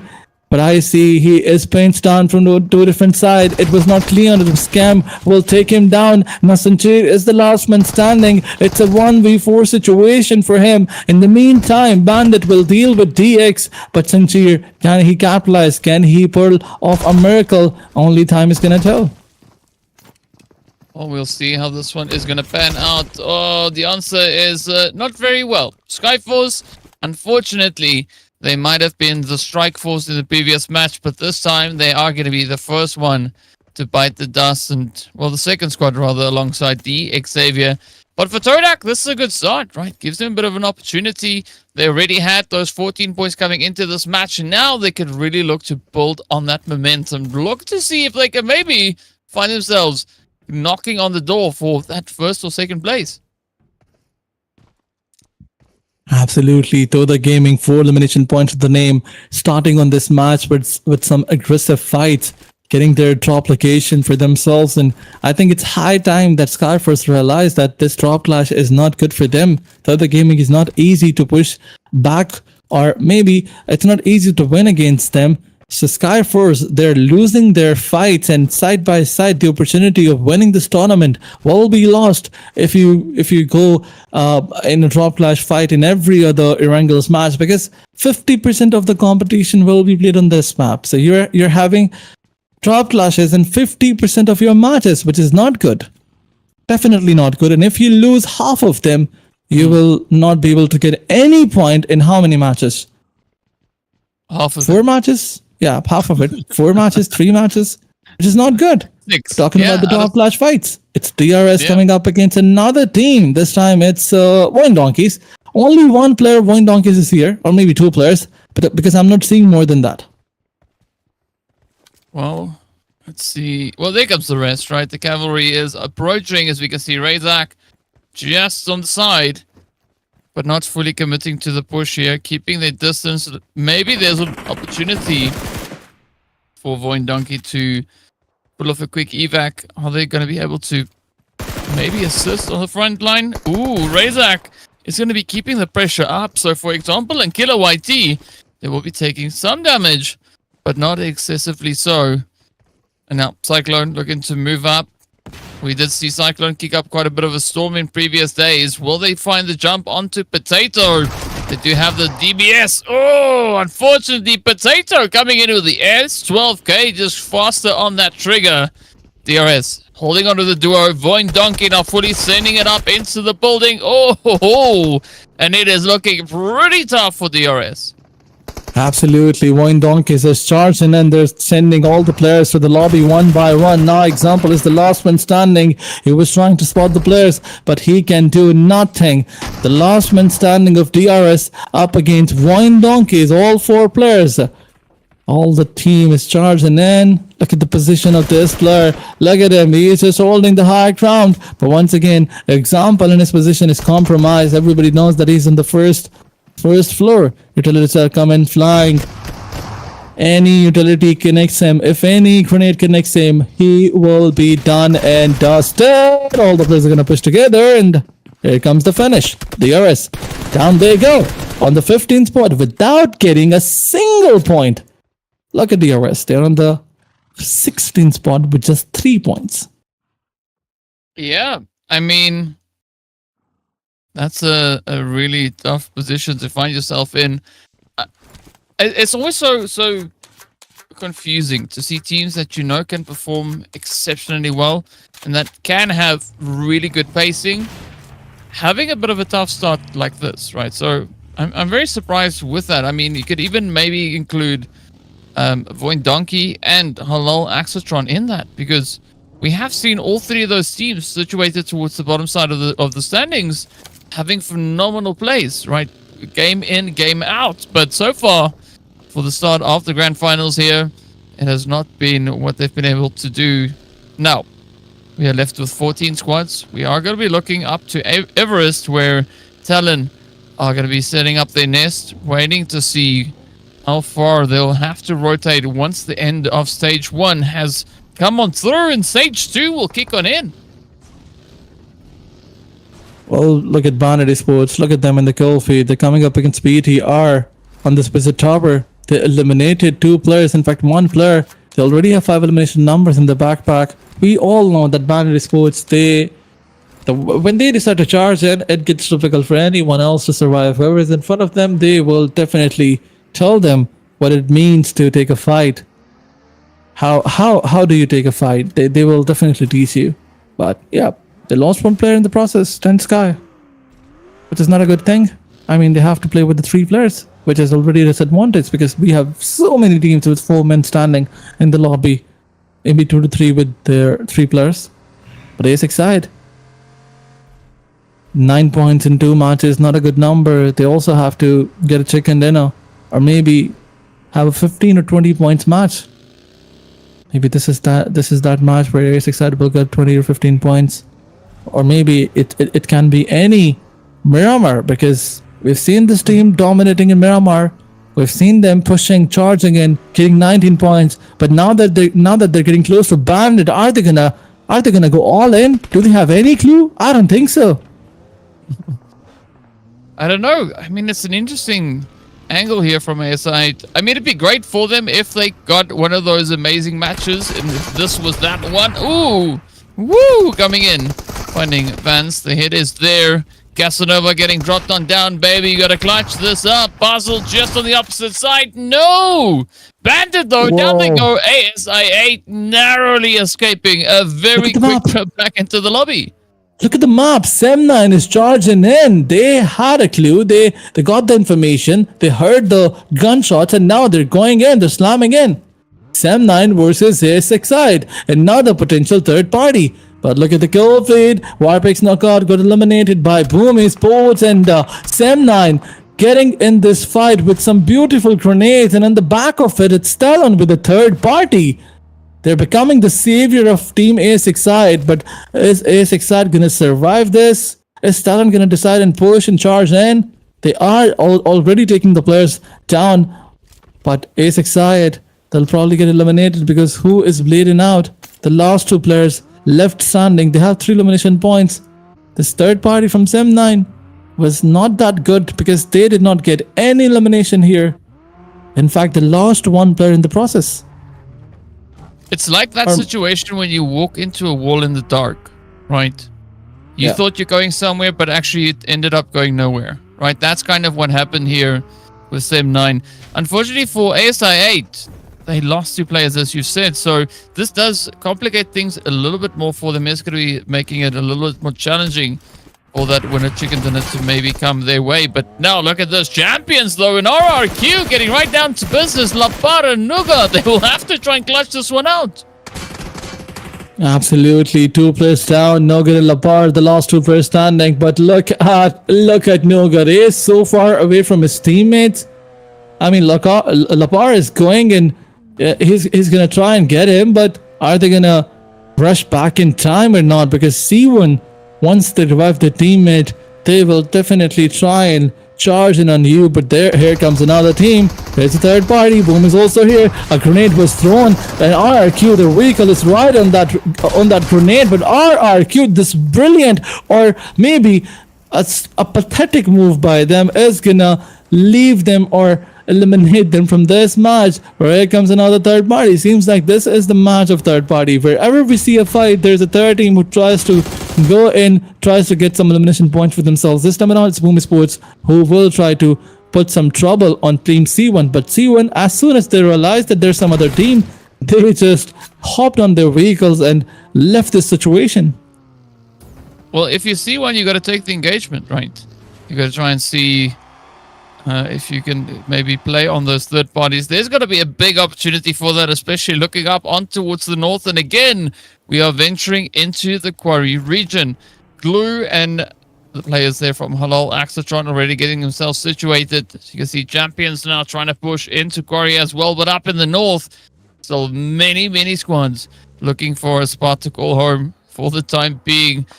Very tough angle to play off of as well. Now Champions running straight into the hot mess. It is going to be Hitman starting that play as the confirmation is in. Champions now down to a solo. It's going to be Atomic trying to just play a serious game of hide and seek here.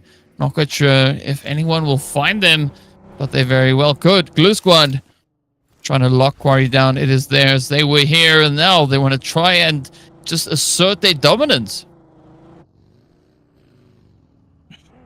Well, the dominance is not quite there, but Glue Squad, they're surviving all 4 players. The entire plan of Glue Squad is to stay away from all the trouble. They just want to play by the zone. They're focusing on placing points, and they know that if they manage to stay alive, they manage to be in top 4 with all 4 players. Elimination numbers, yeah, they will get it. But those 10 points is what their target is. For now, they are holding on that Quarry spot, which is a good area in terms of, if we talk about the zone, it's a good area. Talking about BTR, another team who we saw dominating, going all in the previous stage. Now that they have lost 1 player, they're also focusing on some stable gameplays. And we have 11 teams already, so much area and so so less teams because the drop clashes, the rotational fights, they were just there. BTR still on that hill, trying to spot the players of Boom Esports, and side by side they're waiting for the zone to close in. Only 10 seconds left, and the next zone, next stage is gonna be there.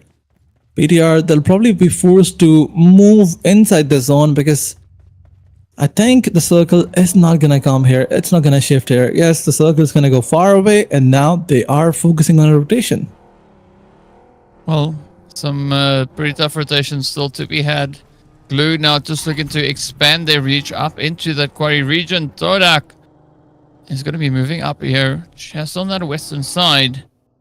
You can see Noel and the rest of Glue Squad keeping a very close eye on them, trying to time the moment to strike. They don't want to give TODAK too much ground, because once that momentum has been secured, it is quite difficult to stop. Now HALAL AXETRON going to be moving in over towards the edge, just squeezing on through, looking for their own opportunity. But I gotta say though, I'm actually quite impressed with what HALAL AXETRON has been able to do here. Right, they showed great competency coming through that last chance.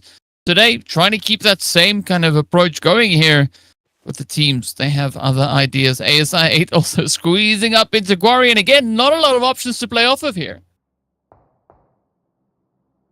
Absolutely, is excited. They have only one player standing, 3 elimination numbers to the name. This is not good. This is not amazing. 4 matches and 3 matches, and you just have 13 points, 12 points.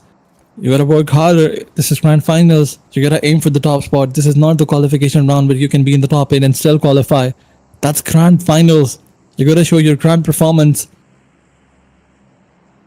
Glue Squad, can they show their best here, as they were showing in the previous stage? But Boom Esports coming up against BTR. Once again, the table toppers are fighting with each other.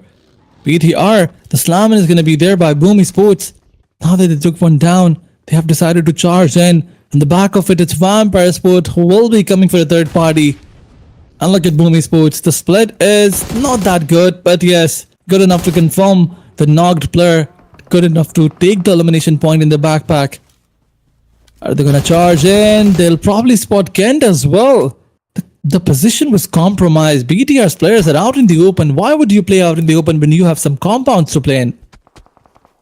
That is a good question, right? But now, Boom, this is a good opportunity for them to apply a lot of pressure. Vampire going to look to move in as well. So BTR could have their time in this match numbered, as the clock could be running out for them very, very soon. There's still about a minute left until the zone 4 has closed up completely, but Boom is going to try and capitalize on every available opportunity. Moving into Quarry is not going to be an easy fight by any measure. M now going to be sipping on some blue juice, trying to survive a very wide angle held by the entirety of Boom, but can they pull all the players into safety? Will we see Zero go for the rescue? It does seem like that's the play. So Yumi now having a pretty tall order on their shoulder, right? They have to keep the presence of the team within the zone. They have to try and push back on any players or teams that could look to contest them. So far, doing a good job. 4 eliminations is what they have to show, but you got to watch out for those third parties as BTR are trying to strike back. They are trying to reclaim a little bit of their territory, and there we go. The entirety of Boom has made it in, but they still have to push forward, and this could be that opportunity for BTR to turn it against them, as Kent is quite exposed. Let's see, can they bounce back? Can they respond in kind? Absolutely. Seems like the romance between BTR and Team Esports, it's not over. Once again, BTR coming in with 1 knockout. Razy is trying to push forward. He's trying to revive his teammate, or maybe he wants to focus to go inside the zone. A bit of elevation found by BTR. Is he gonna take another player down? Is he cooking a grenade? Razy block.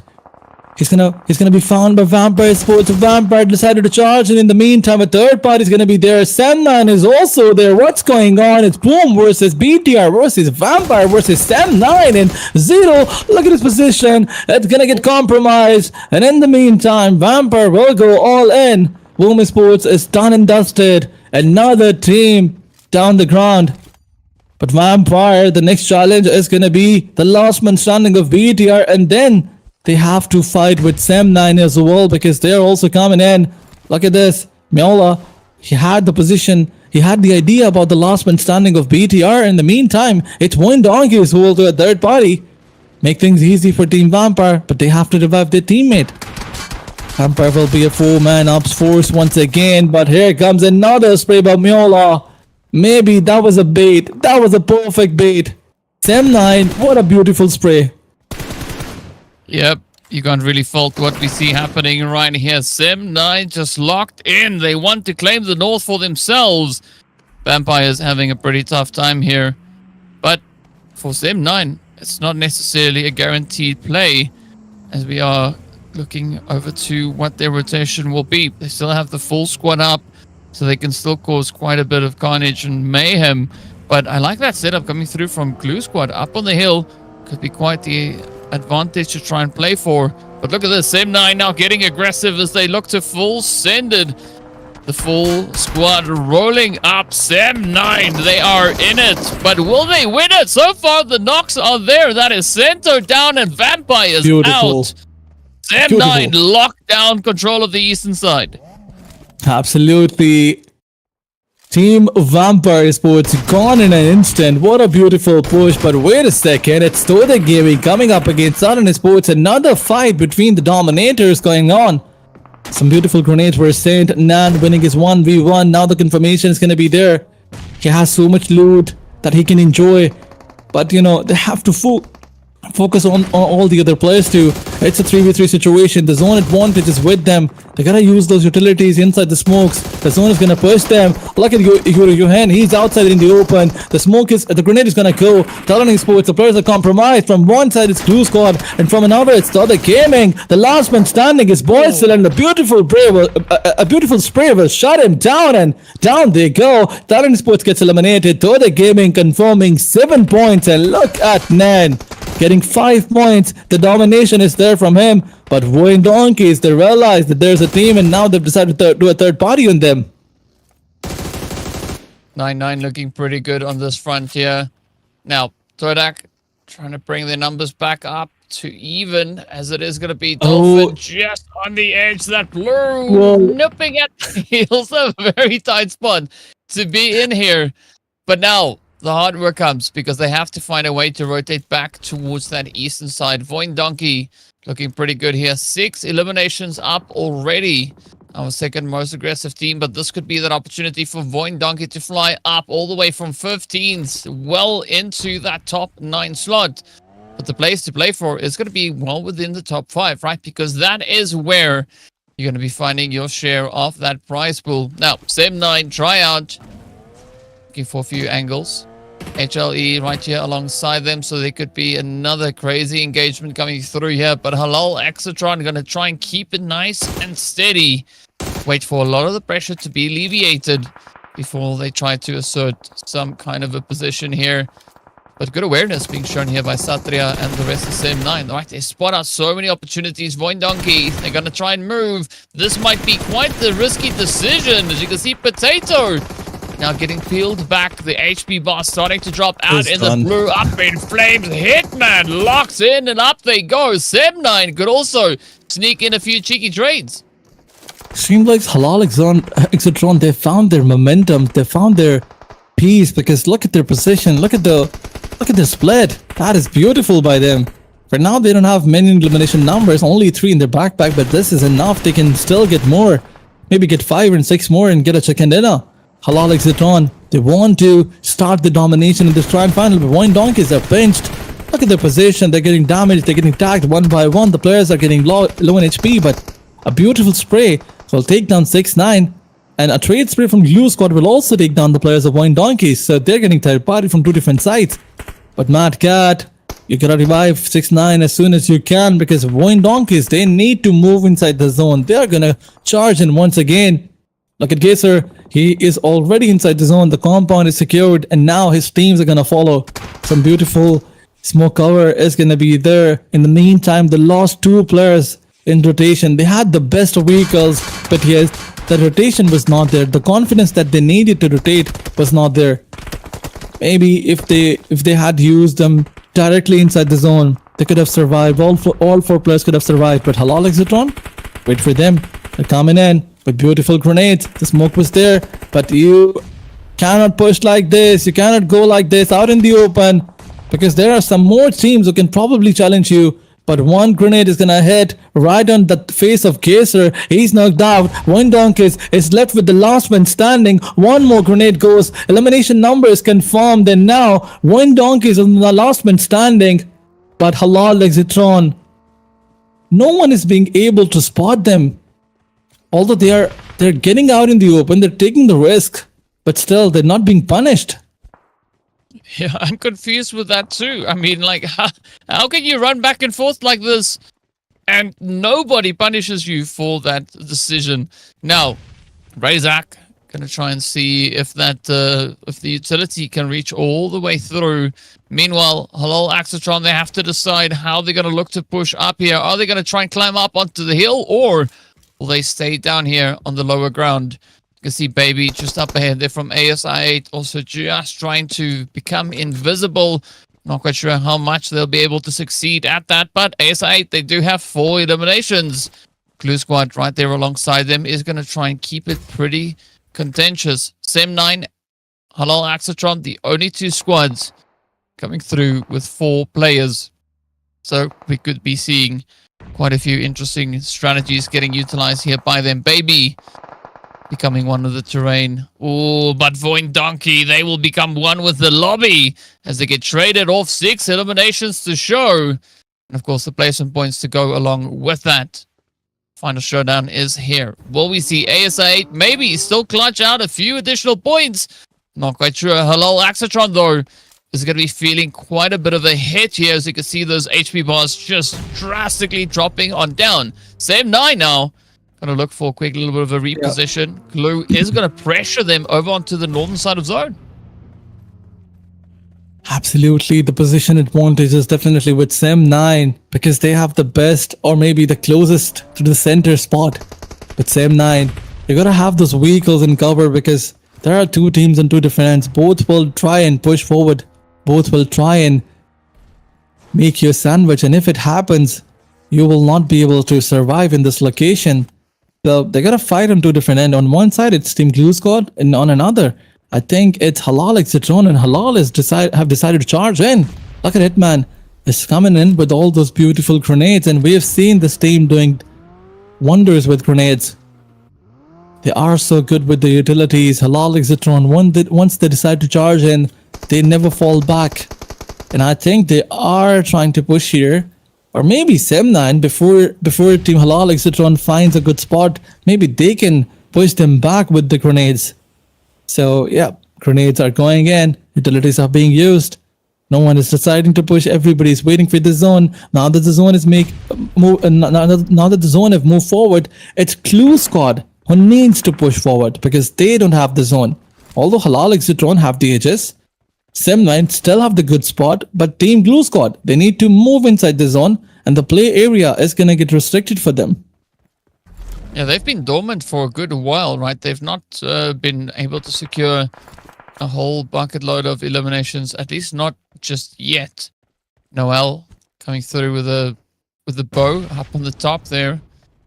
A good stealthy approach, but is that going to be enough now for Glue to try and lock it in? HLE, they've been able to patch themselves up. Sem9, those HP bars also essentially full. But does that mean anything for them at this point? Stage 8 about to come to an end. That means stage 9 is going to hit, and it is going to hit so hard. Where will this go? Baby from AS8 still going to be holding just down in the quarry itself, but that could actually be a very strong position as it is close towards the center.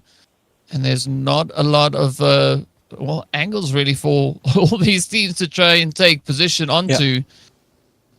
Again, it's all going to come down to who will be the first one to pull the trigger. It's the calm before the storm. That's what we're seeing right now. The Glue is going to move forward. The circle is closing in.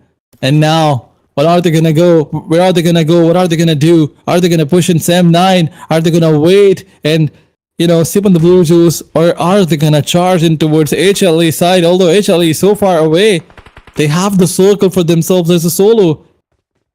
From ASX side, was still trying to survive. HLE, if they try to charge in on him, it will be a good idea. But are they going to go and charge in on ASX side? It's last man standing. What's gonna happen? The zone is closing in. That's the last zone. That was the last zone. There are no more zones after this. Now the chaos is gonna begin in a few seconds. Utilities are gonna come in, all flying. And HALAL XAVIER, they have decided to charge in. It's Baby versus the entire squad of HALAL XAVIER. Is he gonna clutch on this team or not? We've seen him doing wonders previously. Grenades are coming in from Glue Squad side. ASX side, Baby is also doing the same thing. Utilities are coming in, flying, and Baby's gonna find one with the shotgun. 90-degree will be taken down. On the back of it, it's Mad Cat with half HP.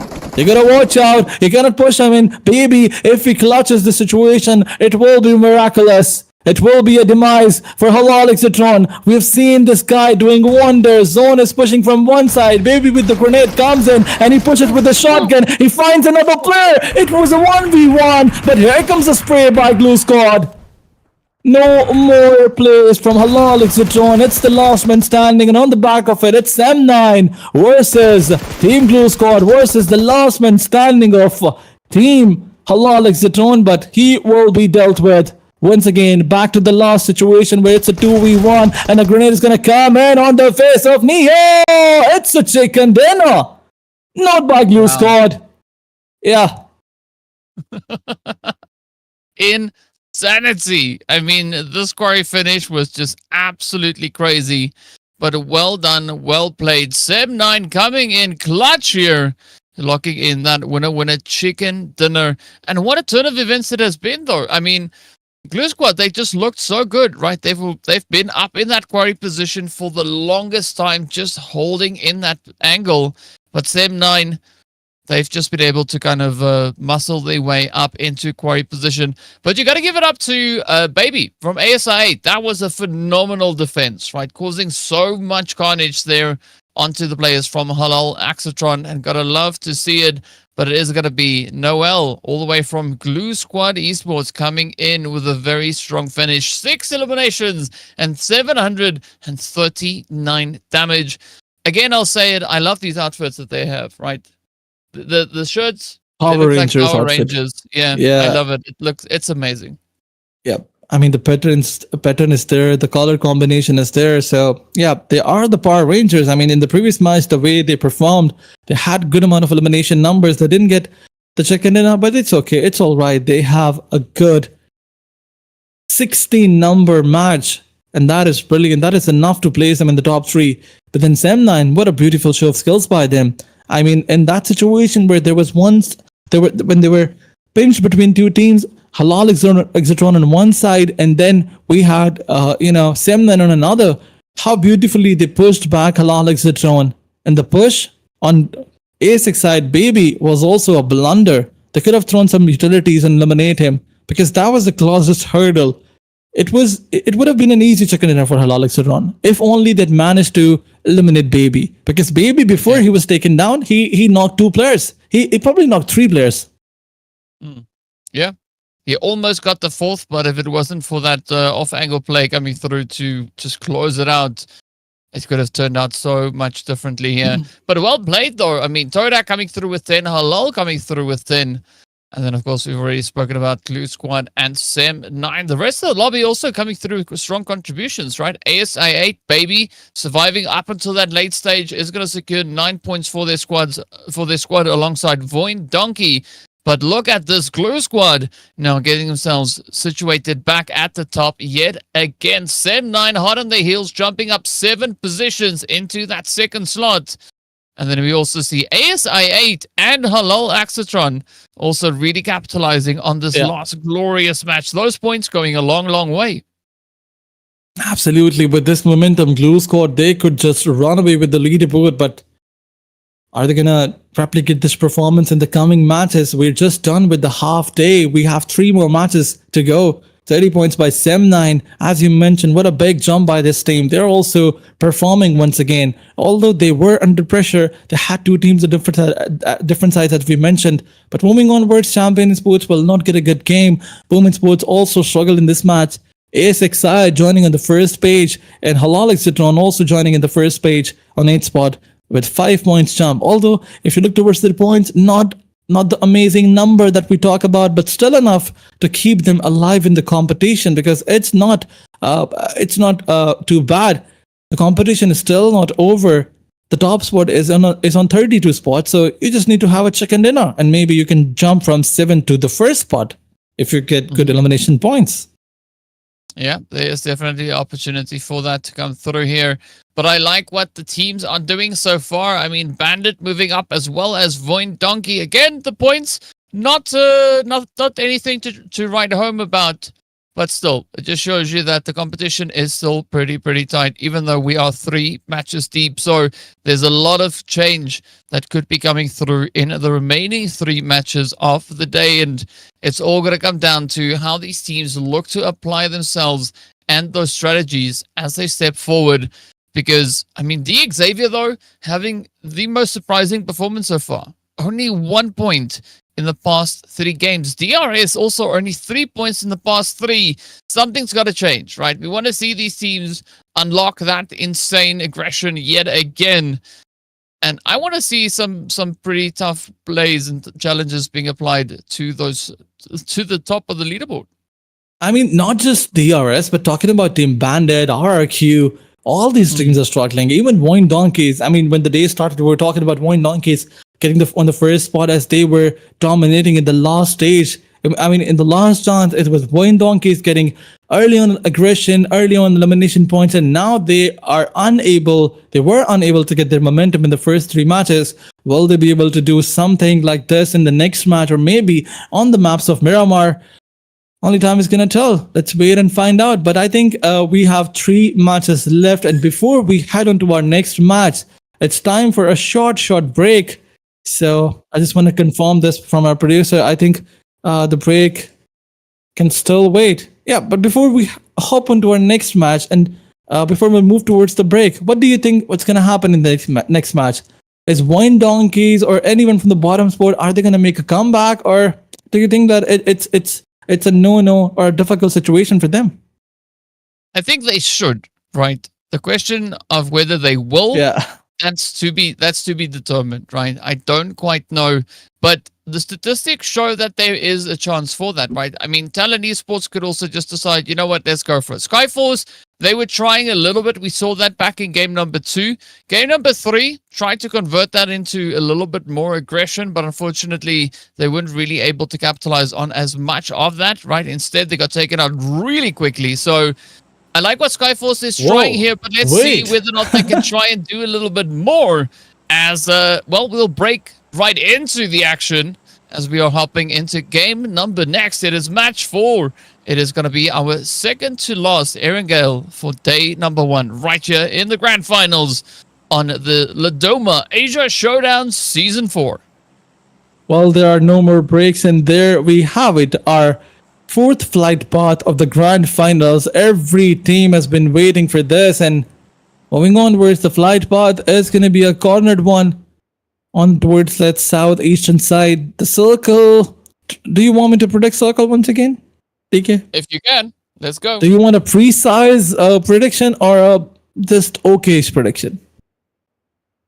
Yeah, let's go for precise. It's gonna come towards either Yasnaya or Rozok. Like, it's gonna go towards the southern side or like the center, close to the center. All right, let's see. Drum I can roll, be wrong. Please. I can be wrong. Where's my drum roll effect? I know I have a drum roll sound effect. It's not going to come on stream, but it will definitely be there. Right, let's see. I can do this. Not quite the same one, but hey, we'll see how this one plays out as the zone is going to get ready to pop. It goes up north to Saverni. I mean, valiant effort. Nice try, Laden. I said Rozok Yasnaya. I said you Rozok mentioned side, but yeah, it's maybe it can go down to Rozok's side, because we have seen some hardship, some circle side. But wait a second, no matter what happens, the drop clash is not gonna go. I mean, it's not over until it's over. Skyforce is saying it's not over until I win, and look at this. Once again, Skyforce coming up in a drop clash. Previously, they struggled a lot. They lost the drop clash up against TODAK Gaming. Oh, no, TODAK Gaming. And on the other side, it's DX versus Bandit going on in Pochinki. Well, you gotta love these potential exchanges that we could have coming in here. Already a few knocks making their way through that feed, just lighting on up. Bandit already losing 2 players. The XAVIER losing 1. TODAK, maybe, could have 2 players knocked out. Let's see what Godless is gonna do as Skyforce is coming in with full force up on the top here. Just riding the position. Let's see if the rest of Skyforce can join in onto the party. Now, Godless, good defense here, holding it down. But is it going to be enough? Up comes Icy, knocking on the door. Whoa. ICU, either which way, it is going to be a tough play. But look at that, Godless, relentless with the shotty, but does get dropped on down. Oh, love these plays. 999 coming in hot. Cleon coming up with the cleanup. And now, it is just plays all over the place. Now, Skyforce having a lot of pressure on their shoulders. They have to try and bounce back. 2 players up. Sanchir and Icy could still clutch this one. Bandit goes down to third. 17 teams we are. And the game is on. I mean, you cannot make any mistake now, Skyforce. You gotta watch out. He has a shotgun in his hands. Meanwhile, the revival was there. Godless is revived, and now both the players are gonna push him. He's not gonna let him revive his other teammates. Skyforce, they're gonna go for the hunt. 2 players still alive on 2 different sides. And wait a second, why wouldn't you revive your teammate? Why would you go back? That's a potential mistake by Team TODAK Gaming. They could have revived. The Skyforce will confirm 1 elimination point. Now it's a 2v4 situation. Skyforce looking good. Godless with the shotgun. He went for those beautiful knockouts. But look at HALAL XAVIER. Look at their position. I think no one has any clue about them, and they will definitely surprise whenever someone tries to come out in the open. They are thrown down. Look at them. It's an absolute battleground or a war field over here, because 3 teams are gonna go all in, and Italy is just waiting for them. They're just waiting for any mistake. Let's see, will HALAL AXETRON come in as the cleanup crew? Or could it be somebody else? I mean, we only have 3 squads on this far southern side of the map, so it could only be one of the 3. Skyforce, though, interesting strategy that we see them adopting here, as the whole team now has positioned themselves in the compound. Icy, Godless, gotta watch out, very exposed angles.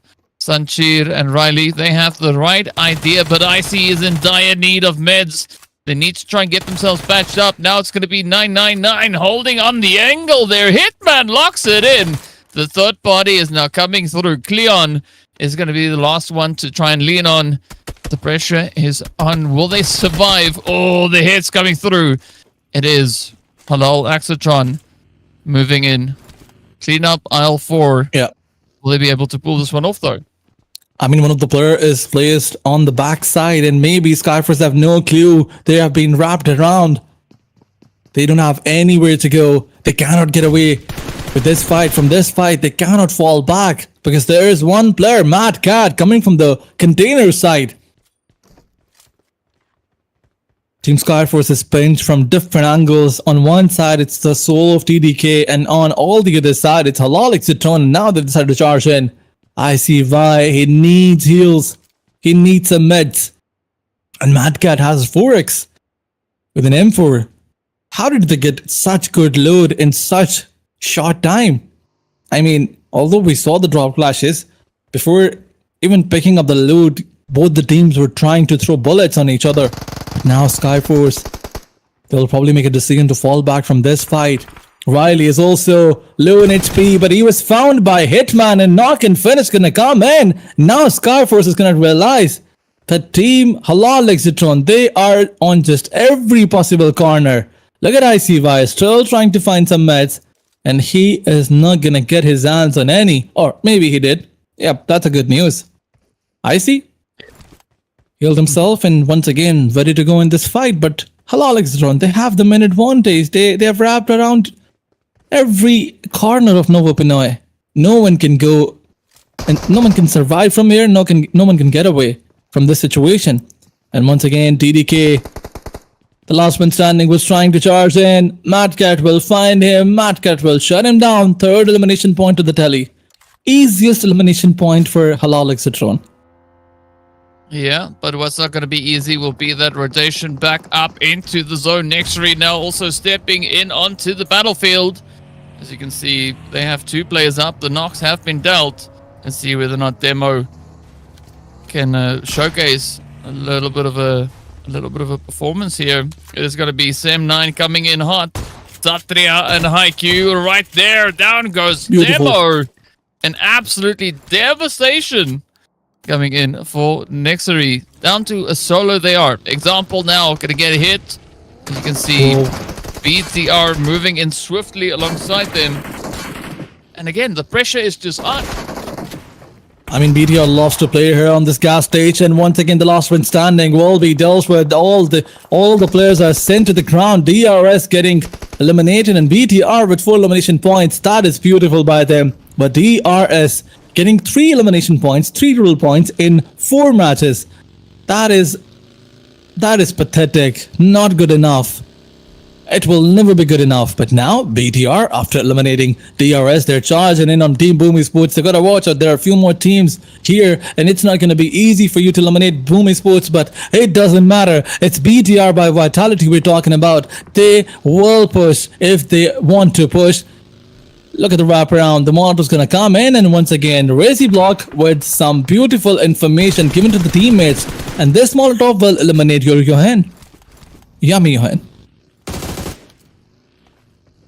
Still Johan, either which way we look at it. Now, Bumblebee gonna be looking to get buzzing, right? Looking for the opportunity, the angle to play through Boom. Trying to get themselves spread out, but there's only so much that they can do. Optimus also looking to push up in some direction. Zero making a quick escape, but unfortunately can only go so far until Kent locks in that spray down.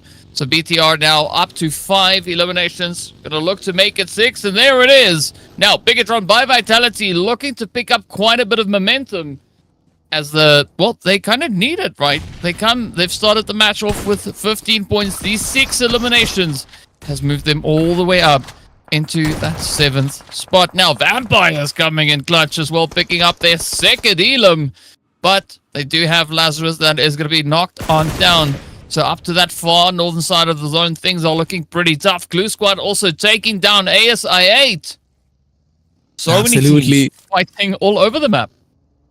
Absolutely. Look at Blue Squad. They have Vampire in front of them, and then there's another team on the map who was trying to rotate from this angle, from this area. Maybe they were looking for some elimination points. Some players knocked out. But ASX side, after the previous match, we thought that they will get their momentum that they need. But unfortunately, getting eliminated early on, it's not gonna be something that can take you on the top of the points table. But I mean, Blue Squad, they are so brilliant with their utilities. Every grenade and every Molotov, they just make it count. But now that they're in the advantageous spot, fight is down to a 3v2. How are they gonna finish this fight? And how much time are they gonna finish this fight? But they gotta watch out, Xbox, you have no clue. There's one player of BTR, but Neo, he does not care. Or Noel, he just rushes right on the face of the players without taking any player with him. Knocked one down, get knocked out in the process. On another side, Xbox with a beautiful grenade will knock another player. Now it's just Kanto, the last man standing, up against the entire squad of Team Blue Squad. It's a 1v4. Yeah, and it's looking pretty challenging now for Vampires. It's going to be Glue trying to piece this one together. They just need one more player to hit 5 eliminations. Each player in the squad here has contributed to the carnage and, of course, to those points. As you can see, contributions looking pretty good. Now, it is going to be Xbox. Not playing around. They are going to look to cook it up. But look at that. XKF coming through with a very, very quick and decisive play. Now, Glue Squad, they have a bit of an opportunity to kind of catch their breath very quickly because the XAVIER are going to come flying into their position. Absolutely, Dingos are coming with beautiful grenades out there. Look at this. This is gonna leave one of the player on half HP. Molotovs are also coming flying. DK, DX, in fact, they think that maybe they are in an advantage, but this fight can put them into their demise because, you know, Clue Squad, they have had their time to reset their players. But look at this, another third party is gonna come in. Boom Sports is joining the party. They're crashing the party, and it's gonna help Clue Squad. If only one or two players get knocked out, Clue Squad will just go bonkers are all in. And look at this, Levi's will take the first player down, and on the back of it, another player was spotted, and with the shotgun, Levi's will find XKF. I thought that Team DX will dominate. In fact, I thought Clue Squad will dominate, but DX, they're just proving me wrong. DX leaving Clue Squad in the last man standing as another player was taken down by Levi's. This player is so brilliant. I mean, the individual performances are always going to be there. But Dokal with a grenade, 2504 with a beautiful grenade on the face of Neo will eliminate him, and Clue Squad is done and dusted. 9 elimination points with the name. This is classical DX for you. Well, gotta love what we're seeing so far. NEXORY also now stepping up, looking to see if they can get a slice of the action. But XAVIER absolutely running away with those eliminations. 9 already, 1 away from hitting the 10. But now it is going to be decided to be the decider as to whether or not XAVIER will make them as their 10th elimination. Levi looking for a little bit of something here. They know they can see the trails on the ground that leads to a potential elimination. Is this going to be the one? Levi might get surprised. Ooh, there we go. Decider now trying to come in with a jump shot. They do pick up a very sneaky attack. Almost getting the hit, and there we go. The elimination comes on through. Oh, but the nade. The nade right on the money. Dokal taking no prisoners whatsoever. Just laying down the law. Now, it is going to be another squad rolling into the fight here. A Sem9.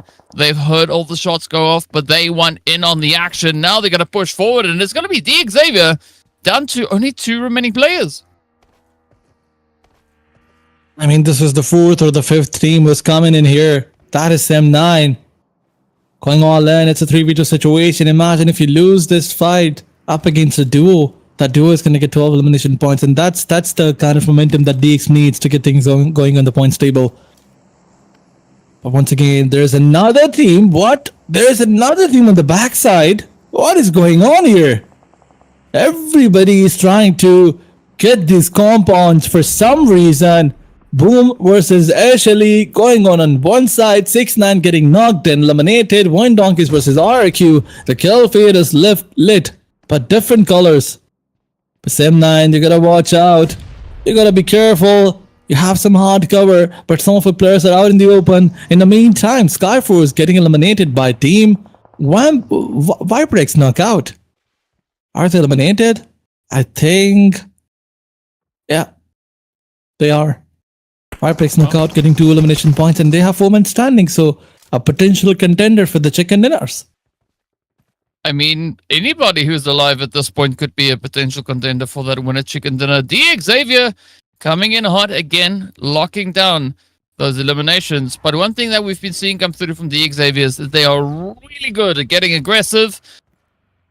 And then it becomes a little bit more challenging getting those placement points. So I'm curious as to whether or not they are going to be looking to change that up coming through the rest of the day. Now, TALON looking to get themselves situated as they move up onto the edge of zone, but it is going to be BTR looking to lock it down. And of course, we got VIPERxKO. They can hear the shots. They have the elevation. Are they going to look to leverage that to their favor, into their advantage? We'll find out soon, but up comes Bumblebee, looking to just fortify the position. I like the send right in onto TALON. Will they be able to get the shots, though? Because this is maybe sometimes a little bit of a cheeky angle to try and take. Absolutely, the grenades are gonna go once again. BTR, they want to win this fight. TALON Esports and BTR, they're fighting for the top spots. But here comes a grenade, beautiful grenade. Will definitely take down Yuriko Hainal. The last man standing will be taken down by Bumblebee's grenade, and that's it. Talon Sports, who was looking so difficult to eliminate by BTR, a couple of grenades just got the job done. But on one side, it's VOIN Donkeys versus VIPERxKO knockout. One of the players knocked out. Tala coming in with grenade. Rezek is gonna go all in. He has an Uzi in his hands. He faced one player. Tala had no gun in his hand, but here comes the rescue. Here comes Goku. Bot crashing with his vehicle. Rezek is knocked out and finished. Now VIPERxKO knockout will get a chance to revive their teammates, but Zeta, he is so far away from his other teammate that he cannot give any cover. Now Ponbit is gonna spot him. Zeta can do nothing. Yeah, I mean, Zeta is so far away from support that it looks like they are the only one left in this match, right? That is how far away the rest of the team is. But let's see what Boom can do. Will they be able to get the job as they move in from either side? Oh, the hits are in and down they go. VOIN Donkey out with 4 eliminations.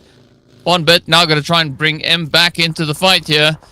The Reds will have to come through. Fortunately, there's not going to be too much pressure, so they could still secure that play. BIGETRON by Vitality, though, they're not waiting around. They are going to move right here alongside Viper. GokuBot gets a nade. Resent to them. Ken comes and cleans it up. Beautiful angle indeed. Now Alpha trying to get the heck out of dodge, but instead runs right into the lobby.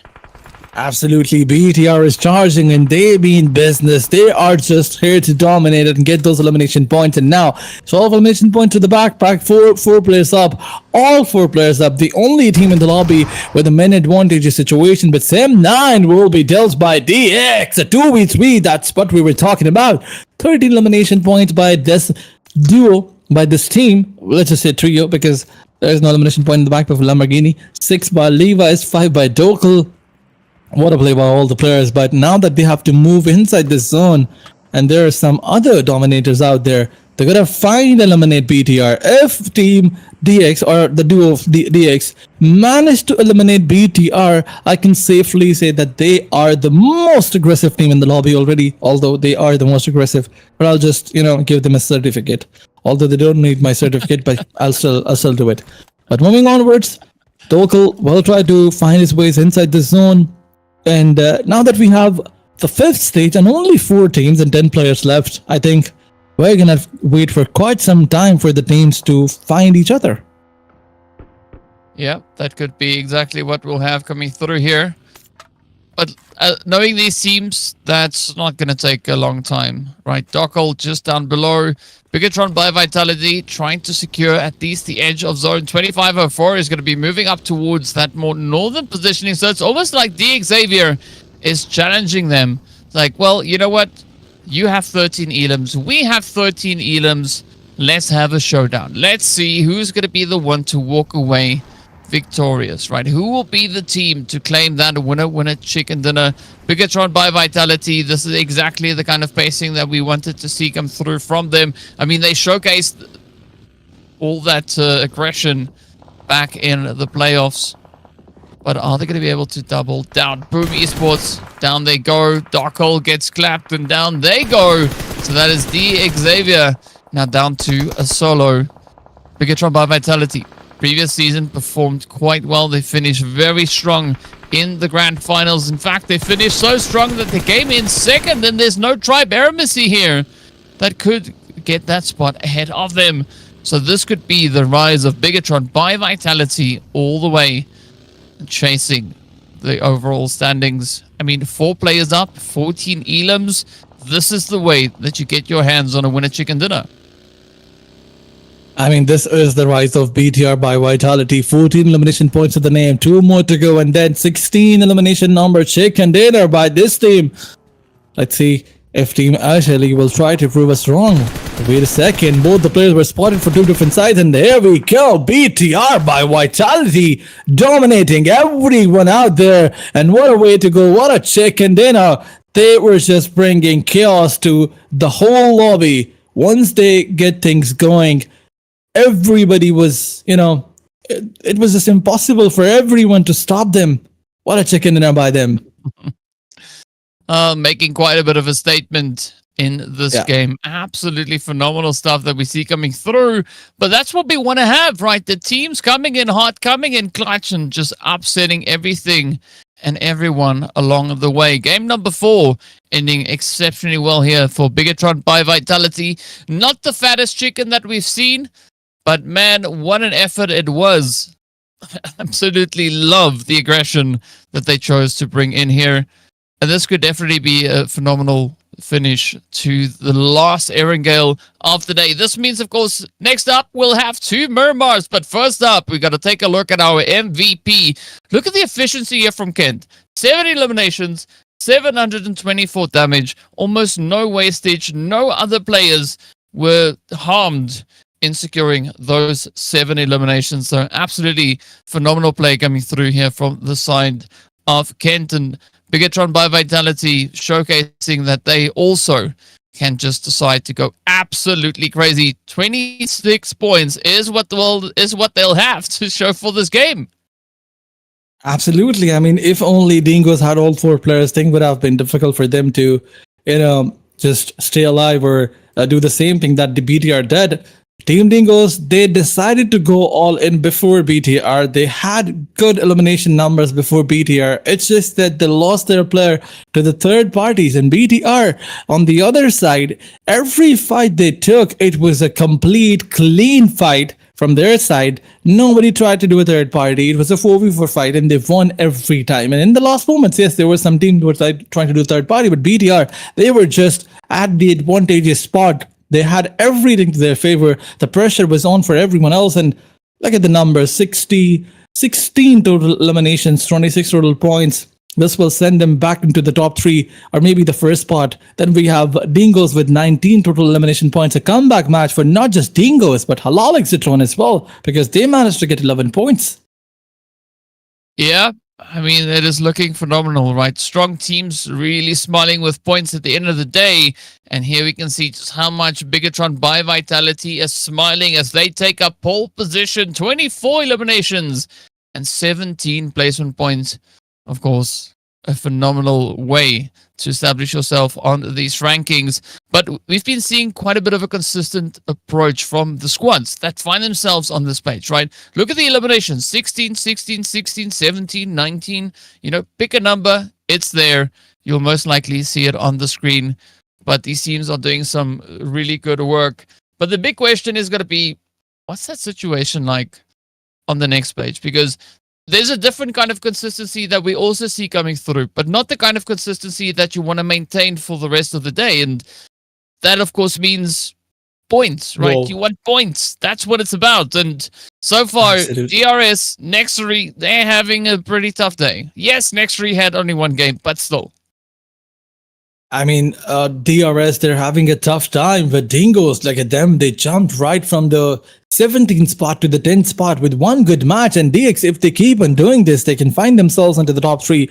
They need 1 more good match like this, maybe a chicken dinner with 10 to 12 elimination numbers. It will push them to the top 3 spots. But it's an opportunity for everyone. The day is still far from over. We have 2 matches to go. If you get 40 points in 2 matches, yeah, and if you're on the 16th or 15th spot, your jump is gonna take you to the third spot or maybe top 3. Yeah. But what a play by BTR! An absolutely chaotic performance. The lobby was unable to stop them. Although there were other dominators too, but BTR, they just shined brighter than everybody else.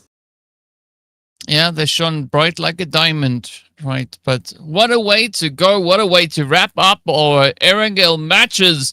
But that, of course, means only one thing. Next up, we are going to have to dust off that plane before we take the approach moving into Miramar, because it is going to be sand. It is going to be quite a bit of an opportunity for teams now to play the upset, right? So this is that chance for the teams sitting lower on the standings, especially looking at 14th place downwards. This is going to be that opportunity for them to try and bounce back.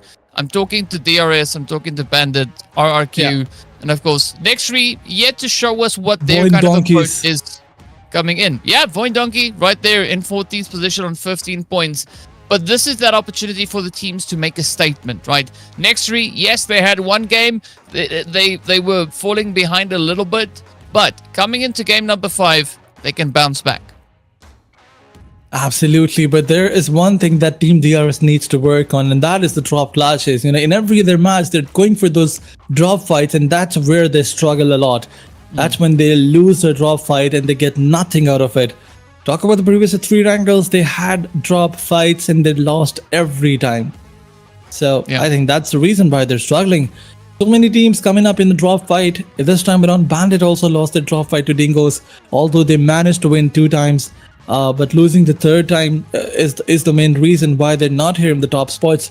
But even when they were winning their drop fights, they were losing their. So I think there's no point taking in drop fights. If you're practicing for PMGC or Esports World Cup or PMSL or any big tournament, and you think or you know that you will not take a drop fight in those big tournaments, then what's the point of doing this in here? I mean, what's the point? If you're not I gonna agree. do something in the grand finals, why are you practicing it? Yeah, if you're not going to use it, then why do it even in the first place? It makes no sense. But hopefully we can see a little bit of a change in that dynamic come through as we continue, not only with today's matches, but also the remaining 2 days, right? Because as we know, these teams, they have a lot of capability. They've showcased a lot of their talents, and we know that they can play phenomenal PUBG. We just want to see it, right? Bring it out. Show us why they are, you know, viewers in the chat going crazy, shouting out your name, saying, "You're so great." We know who you are, but show us, right? I love to see that come through, and hopefully Miramar will be exactly that match in which the teams decide to unlock that extra level of insanity. Absolutely. I mean, there's nothing more greater than a good performance, a 20 point second in a, as you'll always say that you want to see a 13 total point second in a 30 points bomber. But, you know, Miramar is one of those maps where you get a lot of time, where you get a lot of play area. Even if you're in a fight, the opportunity to get into a third party or maybe getting 1 or 2 players going for those wrap around and then they got spotted by someone else, the opportunity gets very low. I mean, you do not get third parties more often. But what's going to happen in the next match? Only time is going to tell. Before we head to the next match, we have to take a short break. So stay tuned, stay with us. We will be right back.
Welcome back, everyone. We're getting ready to move on into Miramar, as we've now wrapped up all the Erangel matches. We've wrapped up all the Rondo games.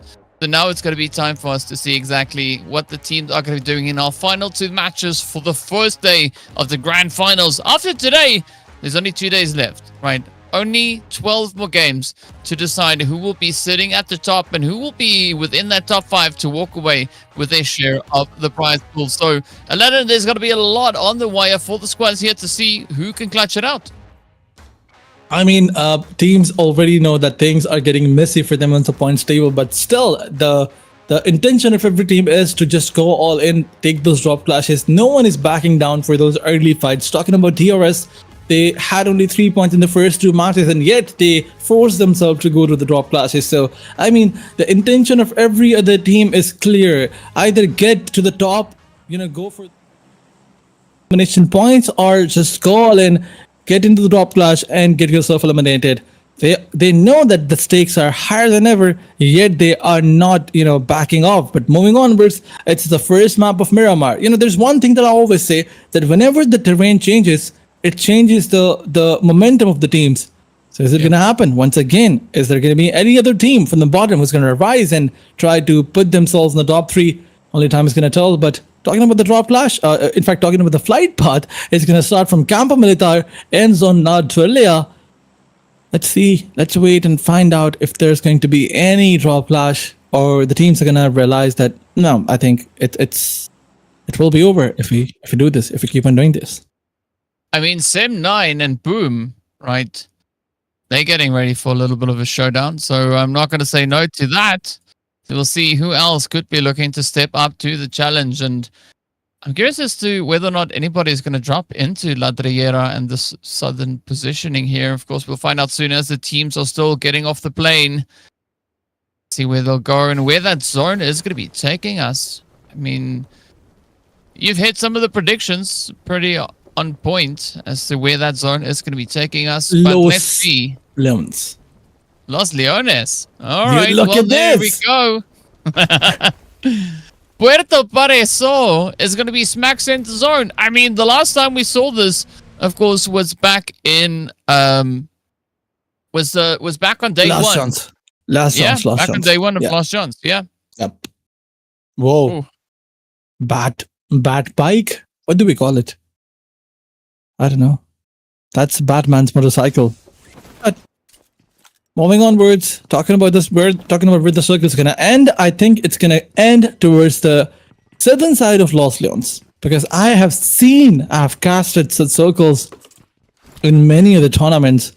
Let's see if it happens or not. But here comes the first knockout. Sem9 is in a fight with some team. I think it's Boom Esports. Boom Esports versus Sem9 going on one side, and then we have Vampire versus Bandit and PUBG. Bandit, they have a drop clash in every other map. I think they don't have a drop clash in Rondo, but yes, they have a drop clash in Erangel and then in Miramar now. Coming up against Vampire, who is already dominating, that's not a very good choice. That's a bold move. And Vampire, we know that they will not fall back. They can never fall back. That's an esports World Cup or global championship level team. They have their ego high, but is their ego going to win, or are they going to get dominated by Bandit, because we've seen them playing good in close ranges? Yeah, that's going to be an important one. We'll have answered hopefully pretty soon. I mean, ideally, for Vampires, seeing that they know Picado so well, they could definitely look to outmaneuver the competition. But I was curious as to whether or not anybody is going to look to drop down on that southwestern side. The answer is yes. It is going to be the players here from Champions Esports as well as TODAK up in Villa del Mar. So love to see it, but who's going to be the one to walk away with the territory to themselves? Boom Esports, though, are going to be the first squad to get absolutely obliterated as Sem9 came in hot. The jump shots now here from Atomic. Going to try and come on through. No S12K to show just yet. It's going to be Balja also just quickly trying to come in with a little sneaky cheeky play. 999 up on the top here. Patiently awaiting to see what is going to come through. But, oh, look at that. Balja secures the play. This is now going to be that opportunity for Champions Esports to turn the players here from TODAK on their heads and send them back into the lobby. 6 teams coming up against each other. Once again, C1, one of the players knocked out. They need to revive him. In the meantime, Kanto is gonna clutch the fight up against Team Bandit. Was that a 1v4? I think it is. This guy is going on a domination. Or maybe a 1v3 by Vampire Esports. Kanto, because they have 3 elimination points. All 3 confirmed by 1 player. That is brilliant. Leoma will find the last player and he will eliminate him. Vampire, they lost 1 player in the process, but they confirm 4 points there. But here comes another fight. Champion spotting the players of Team TDK. 1 is knocked out. It's down to a 4v3. But the wraparound's gonna be there. Atomic will be found by Cleon. But Balsa comes for the rescue. Another trade coming in. Let's see if Kino can play on the angle here. Skem just up ahead. It's a nice little cheeky angle as they're coming through here. Kino so close to getting that wrap. Skem does get the point as the knock has been just sent in their direction. But this is now looking pretty tough here for the side of TODAK. 2 players up. That is all they've got. Essentially 1 player in the fight, right? Skem having all the pressure riding on the shoulders. Oh, the lean is there. And Kino gets popped. Down they go. Now it's going to be the rest of the team looking to double down as they come pushing on forward. Dolphin is out of here. So TODAK down to 1. Let's see if Erk can get this play. There we have it. The shots are in. Balja to land the final blow. And that is going to be the first 4 points now on board for this match. Coming in here. And this is Champions looking pretty good. BIGETRON by Vitality. Gonna look to see if they can keep this torch burning, right? They've already got that first winner chicken dinner. Are they gonna be able to get another one as they now find themselves a little bit of vampires? Ooh, there we go. A nice bit of an appetizer. But will they get the rest of the play? Because you were talking about vampires earlier, right? They are the team that should be able to hold on to the position. But now with BTR looking to contest, I'm not quite sure how this one's gonna turn out. Absolutely, BTR, 1 elimination point in the tally, but Vampire is up against them. It's a 2v4 situation. Bumblebee clearly missed the shot that he was about to land on 1 player. It's a wraparound by Team BTR from 2 different sides. I mean, they already have the advantage. Bumblebee, you gotta watch out. Kanto is the player who did a 1v4 previously, 1v3, and Kanto will once again find Bumblebee, and he will take him down. It's not looking good for BTR. Now they're gonna go all in, but they lost 1 player in the process. Vampire, no more room for domination. But with 5 elimination points, they will get out. But BTR, better play by them. Although they could have saved Bumblebee. If only he couldn't. If only he was with his teammates. I mean, he decided to push all in. He was alone here. The teammates were not here, and that's the reason why he got eliminated. And Kanto, how could you stop someone who was running it down on every other player? He did a 1v3, and he certainly eliminated 1. If only he had some HP or maybe a shotgun in his hands, things would have turned sour for Team BTR. But I mean, it's a good news that they only lost 1, and now they have 3 elimination points. Yeah, I mean, they were buzzing with excitement, but unfortunately, that has now left the building, right? As the teams will have to continue to apply themselves to get into that next zone. NEXORY demo! Ooh, gonna get a hit in the face here as Lamborghini comes pushing on forward. Dockel has been dropped. HP slowly ticking down. Lamborghini needs to be very careful. Can't afford to lose too much health here. Dockel, though, will get confirmed. So that puts the XAVIER on a little bit of a back foot. 3 players up. G now going to rush on forward. Yesterday, we did see G there from NEXORY really popping off at the end. Now, Demo on the front line. Oh, is he going to get it? So close. That tree coming in clutch. Lamborghini slowly bleeding out. There's going to be an easy approach here for G. Sends the molly out. Is it going to connect up? No need even as the flames just cooks it up and Lamborghini is done. Absolutely, DX. They cannot afford to lose this fight. Last match was the match when they got their momentum. They cannot lose it now. Up against NEXORY, the team with just 1 point. But it's a 2v3 situation. can be converted into 2v4 if Epics get a revive. Grenades are coming in, 2504. We've seen this guy doing some amazing clutches with grenades only. But Marcos, his position is revealed. Now he's forced to fall back. 2504 once again coming with the grenade. And Levi's is also throwing some utilities, but they're not going to connect. Here comes a mini 14 spray or single taps. Another player is knocked down. 2504 left alone. Cannot revive his teammates. It's a full push. It's a full send in. Marcos was find him. Connect some bullets, but it's the mini guy who's gonna get the job done, or maybe the Molotov of Marcos will get the job done. And here comes the revive. NEXORY will win this fight up against the Dingoes, the team who dominated everyone in the previous match, without losing a single player. Yeah, well, NEXORY on their track for victory. Let's see if they can get it done. A good way to step it up.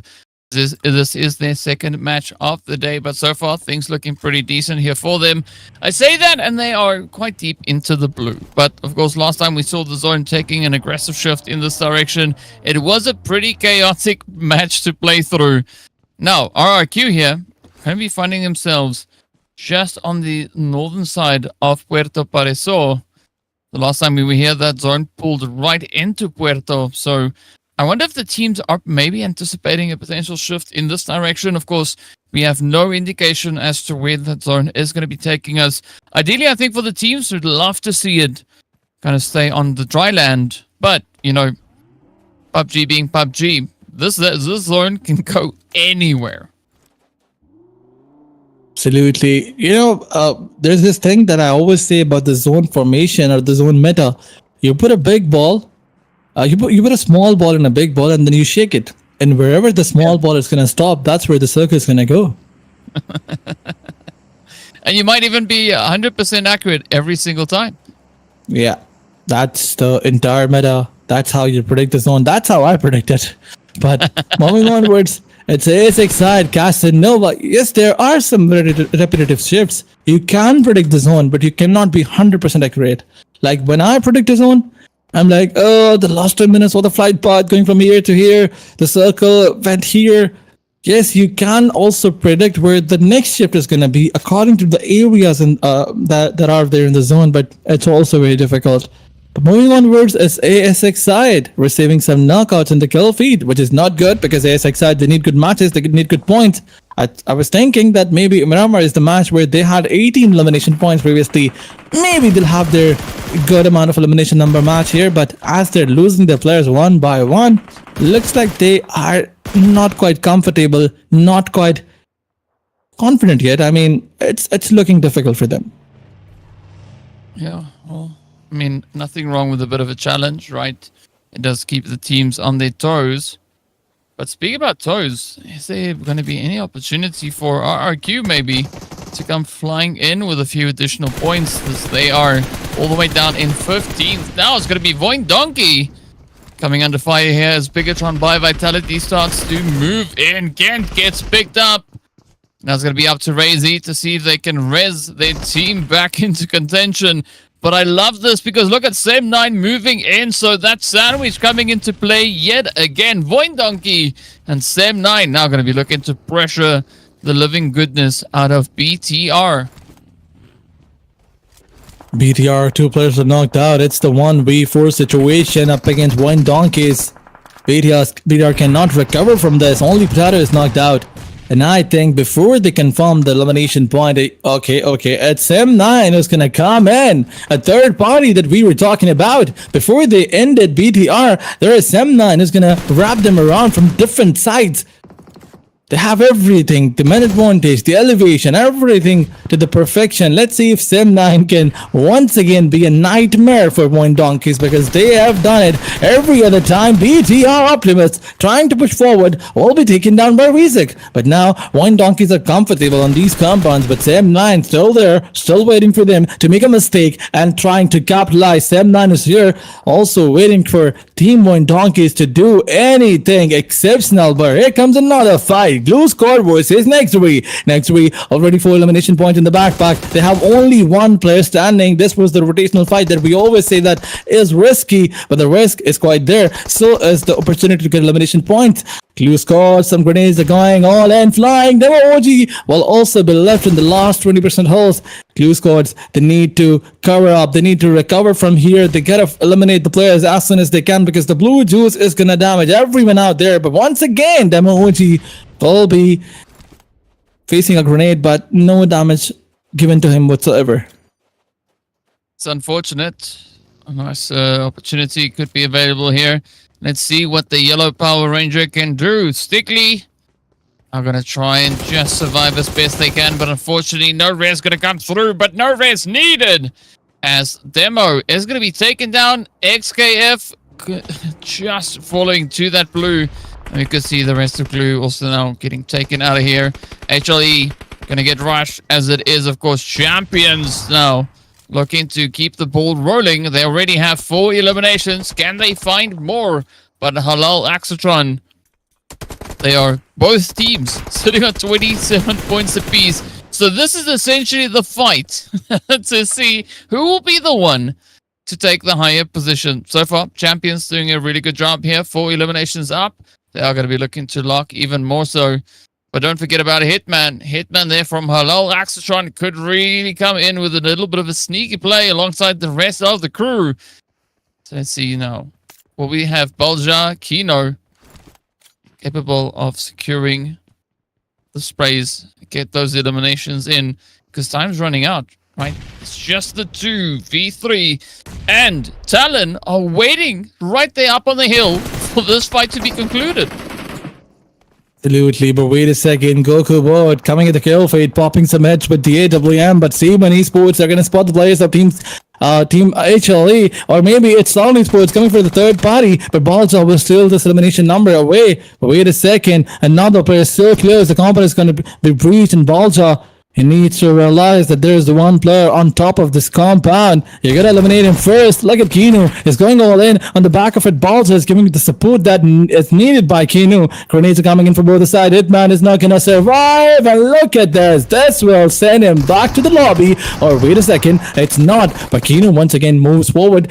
Puts a headshot. It puts a bullet in the head of the last man standing of Team HLE. Once again, the grenades are going to go. Balja is baiting for his teammate. In fact, Kino is baiting for his teammate. Balja is also trying to cook the grenade. Hitman, he needs to pull that miracle off. He needs to do a 1v2. Is he going to do it? Can he clutch the situation? The answer is still yet to be found. But Team C1, they do not want to make a mistake. They want to deal with him with just grenades. But they have to breach. They have to go all in. Still waiting and still trying to wait for the mistake that Hitman will probably make. But wait a second, Balja, how can you do this? You knew that one player was knocked out right here, and Hitman has the opportunity now to clutch Team C1. Well, TALON's also looking to capitalize on the available opportunity there as they did find that hit, making it a little bit more easier now for Kino. Oh, well, look at that. There we go. The play is in. Champions up to 7 eliminations.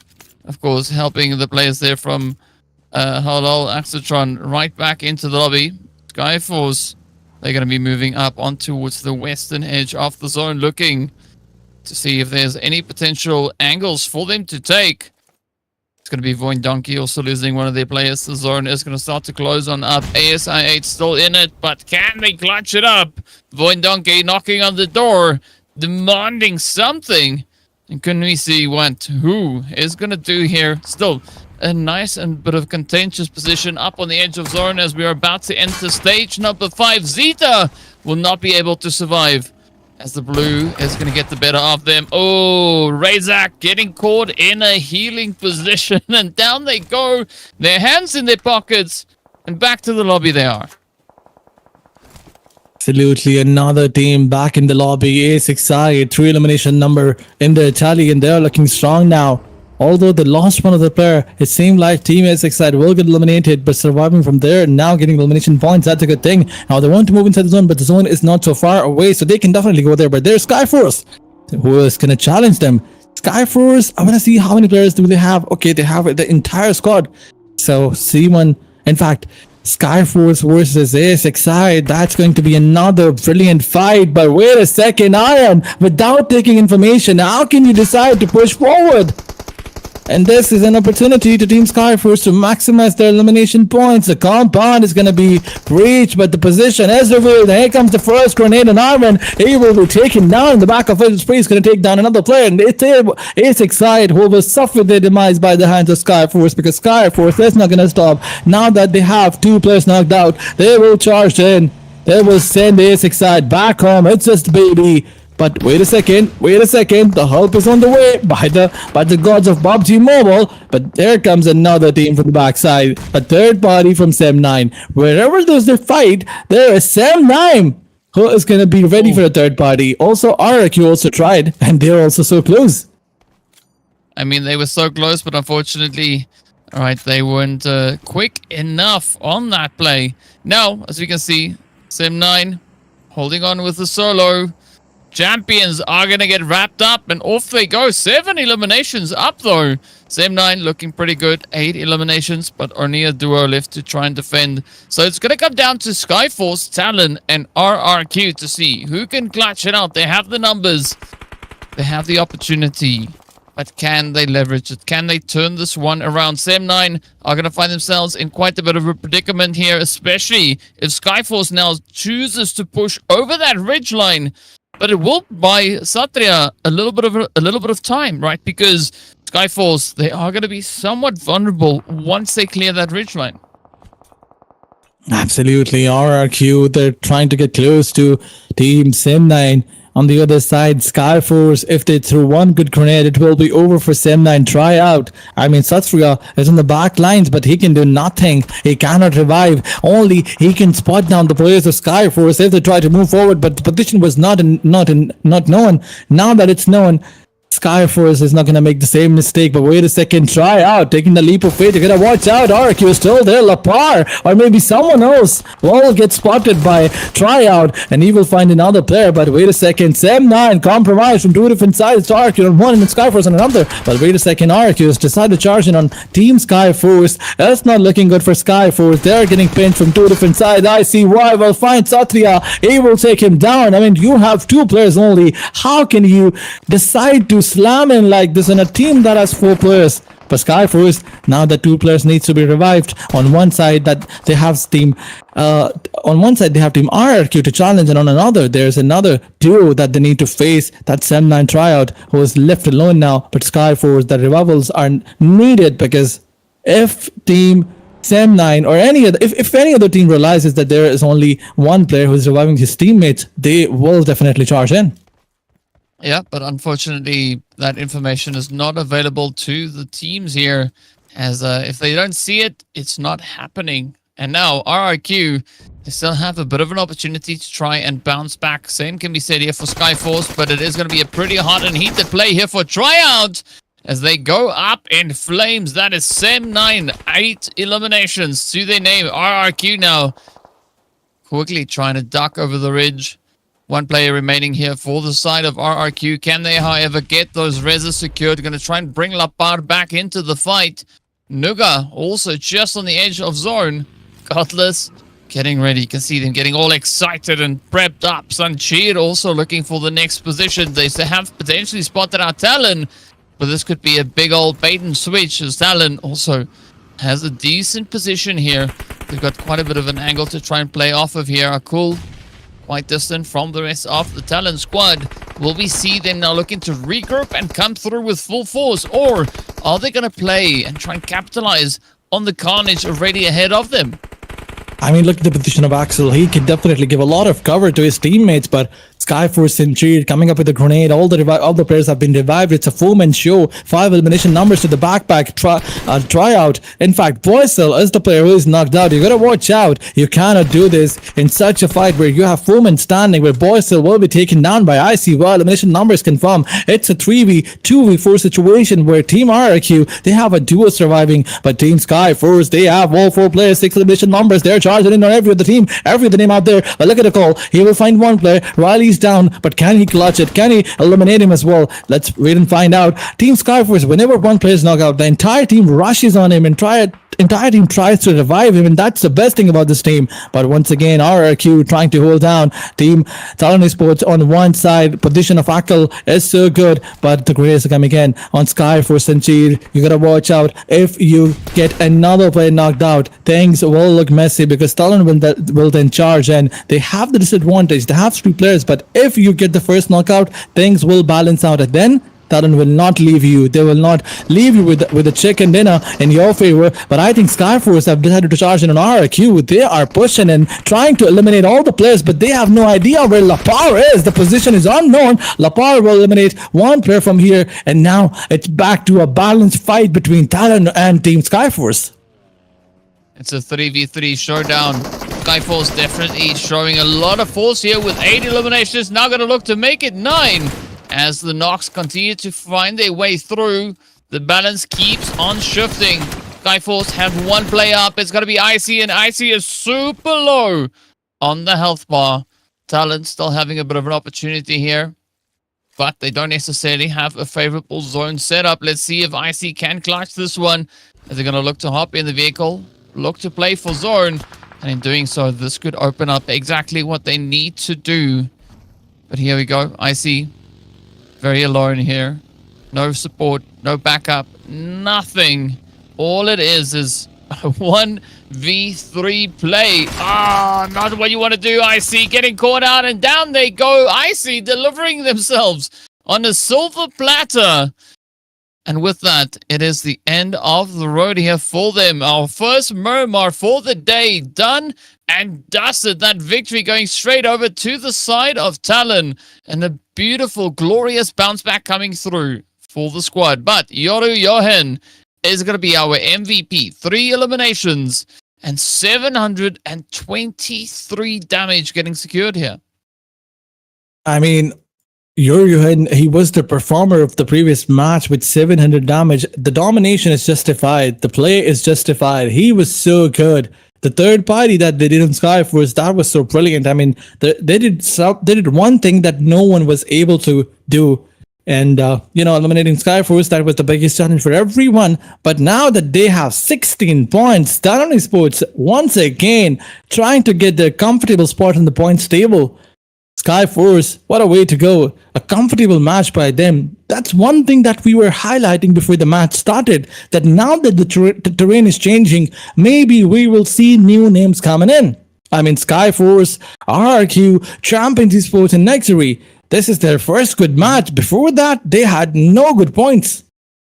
Yeah, I mean, you could say the same for Talon, right? Talon essentially doubling their points in one single match. So a phenomenal showing coming through here from them. Skyforce also looking pretty confident. Gotta say that for them. I mean, they came in with 16 points. They walk away with 14 additional on top of that. So an absolutely amazing play here. But of course, only a few teams can look to push the envelope. RRQ also doubling down on the double digits. Starting with 13, adding 11 to it. And this is where we got to see the result of this match now. Sem9 moving up 2 positions back into pole position here. Of course, the players there from Champions Esports also coming through with a glorious jump as they've now moved up 1 slot into 5th. Talon climbing all the way from that 12th position, stepping into page number 1. And this is where you want to be, right? Skyforce also feeling quite comfortable. They've been able to secure their entry into the top 9. 30 points is going to seal out that top 9 position. Absolutely, 48 points, Sem9 on the first spot. A 2-spot jump by them. They will definitely lead from BTR and Glue Squad. But the difference is not quite there. They have 48 points and BIGETRON only 4 points away. So one good match can definitely dethrone this team. But Skyforce jumping in and moving towards the first page. That is amazing. RRQ, a 5-spot jump by them, 24 points with the name. That's also a good performance. But then we have TODAK Gaming, Ace Excite, VIPERxKO who need to step up big time because this is the grand finals. If you don't get enough points in the day 1, the first spot, the podium will be compromised. You gotta make a comeback and you gotta make sure that you end your day in 35 or 40 points at least. Yeah, there's going to be a tall order and quite a bit of a push will have to come through on this. But yep, that wraps up our first Miramar. We've got one more Miramar to go, and an interesting place. My camera decided to freeze on that one, but hey, you know, we'll take everything that we're given here. And of course, speaking about what we're given, we are going to be taking a very quick break, and we'll be right back with the final match of day number 1 right here in the grand finals. Stay tuned.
The final match of day number 1 for the grand finals is here. Asia Showdown Season 4 is pretty hot, gotta say. These teams are going pretty crazy.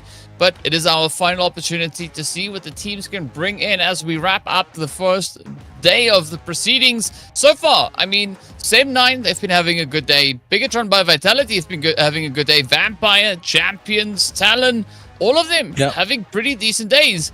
But we want to see the teams that have not yet had a good day to step it up, right? And of course, looking at the points, there's still a lot of opportunity for teams to make major upsets. I mean, even if you look down to that 15th position, right? XAVIER coming through on 20 points, they can look to play for the upset, right? If they get a winner chicken dinner in this next match, they are well situated within the top standings coming through to the end of day number 1.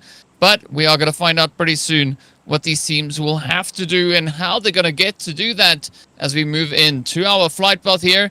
I'm curious whether or not there's going to be a little bit of that water play coming in yet again, as we did see that in the previous game.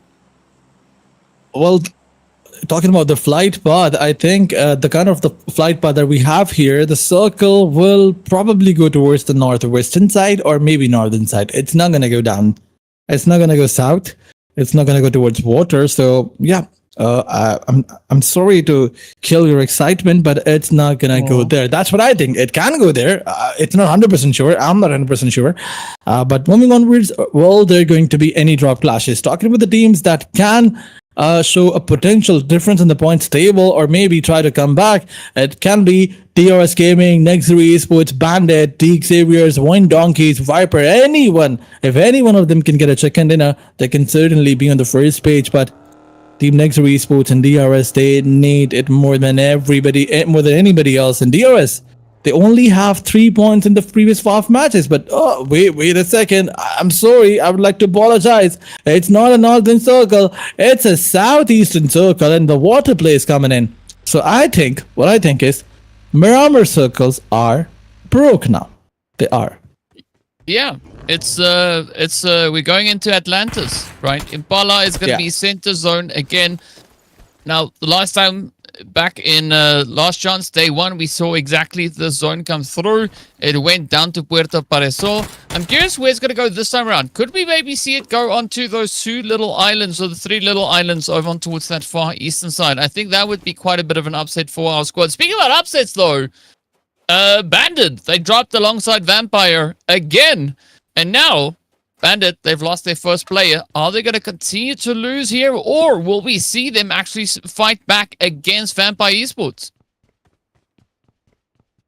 Well, let's wait and find out. Vampire, we can see that one of the players low in HP. It means that there is a fight. Bandit coming up against Vampire Esports. The fight is definitely going to be there, and no one is going to fall back. Already 1 elimination numbers in the tally. It's Kanto, or maybe, no, it's not Kanto. It's a Dur who's going to confirm this elimination number. But talking about another knockout, it's Bandit, 1 assist. That's going to knock down Dur. But why would you go out in the open?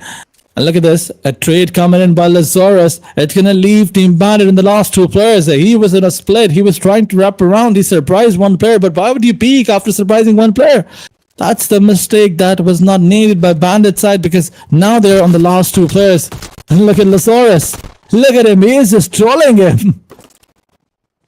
It's like, come on. I dare you. Try it.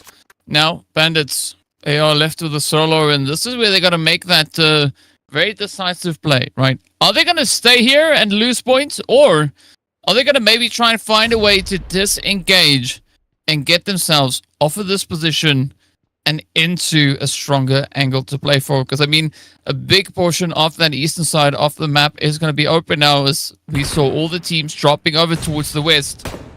So if I was Bandit here, I would definitely maybe look for a way out, but with Vampire pushing up, it's going to be a pretty tough one to play through. Absolutely, there's no way out. Vampires are charged in and they're here for the blood, and they will not leave without taking it. Tenska is on top. He can surprise 1 player at least, but wait a second. If Hokia's position is revealed or not, if Dur's position is revealed, if Ten Sky has any idea, or maybe Dur is gonna spot him out. Hokia, his position is compromised. It's gonna give the position to his teammates. He's gonna mark his players that there is one player who's thrown down. And wait a second, as we move forward, another player knocked out. Ten Sky, he was also compromised, and there we go. Vampire winning the fight. But they lost to one player in the process. Mayala was knocked and finished. But now, the good thing is, Vampire have all Picao area for themselves. Miala didn't go down. Miala just lost a lot of health. As you can see, What? Miala still being now bouncing back onto full HP. Right, That's what I was thinking. Yeah, you know what happened is Miala needed some sustenance, and well, they got it. Now they're back up to full health. A beautiful dose of HP getting sent their way. So for Vampires, this is exactly what they wanted to have, right? Get those eliminations, and now they can continue on with the carnage. In the meantime, it is going to be the players here from Viper being one of the first teams to get situated up into Impala.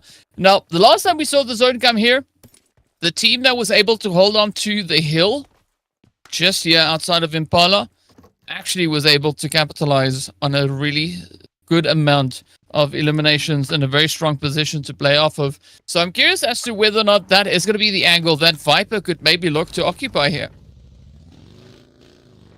I mean, VIPERxKO knockout, they need to have a good match. They need to check in then. Even if they get a check in there with 5 to 7 elimination points, it will be enough for them. They should look for 40 points at least. I mean, ending your first day of Grand Finals in 40 days, it's not bad. After that, maybe tomorrow in the very first or second match, they can find their momentum and get things going. But they have to get at least 15 points to have that momentum or to have that confidence. I mean, confidence is the key to everything. Somebody asked Shroud, we all know who's Shroud. Somebody asked him that, what is momentum in esports? And he was like, momentum is everything. I hope you know who Shroud is. Yes. Yeah. And he said momentum is everything in esports. If you get things going, if you get momentum, if you get the confidence, you can win an entire tournament on the basis of it. So I think everybody needs it, specifically VIPERxKO knockout. But talking about one team that is always looking for an excuse to push on two teams are fighting, was always there to find teams are fighting or go for the third party. That is M9. I mean, looking at the placement points and the elimination points, you can see that they're on top. And the only reason behind it is that they will always look for the third parties. Yeah, and I mean, that's the interesting strategy coming through from them. Again, it builds on that confidence that they have, right? So it's going to be quite a bit of a show once they have contenders rolling towards them. But in the meantime, it is going to be BTR and ASI8 finding themselves here just on the edge of Los Leones, just up the road from Impala. Casanova trying to get a little bit of something done here. Kent quickly just dipping back into hard cover. That knock has come through. It does slightly deter BTR from that full-on send, but beautiful headshot coming through from Iron as they get the scopes dialed in. Now it's going to be go time as ASI8 has an opportunity to kind of disengage from this fight. The cleanup is there. That's going to be Optimus taken on down. BTR now not going to look to engage just yet, right? They want to try and regroup, re-strategize, and then from there roll out with the next approach. Absolutely. ASXide on the other side, they have TALON right in front of them. They have one elimination point confirmed. That too on, I believe, not on TALON, on someone else. But are they going to rotate, or are they going to fight with each other? Are they going to engage in this fight? I mean, TALON Esports, I love their approach that they always try to make their ways inside the circle first, then they will look for any of trouble. They will never go all in for those elimination numbers and lose their players in the process. There are some teams who are doing it, specifically DRS.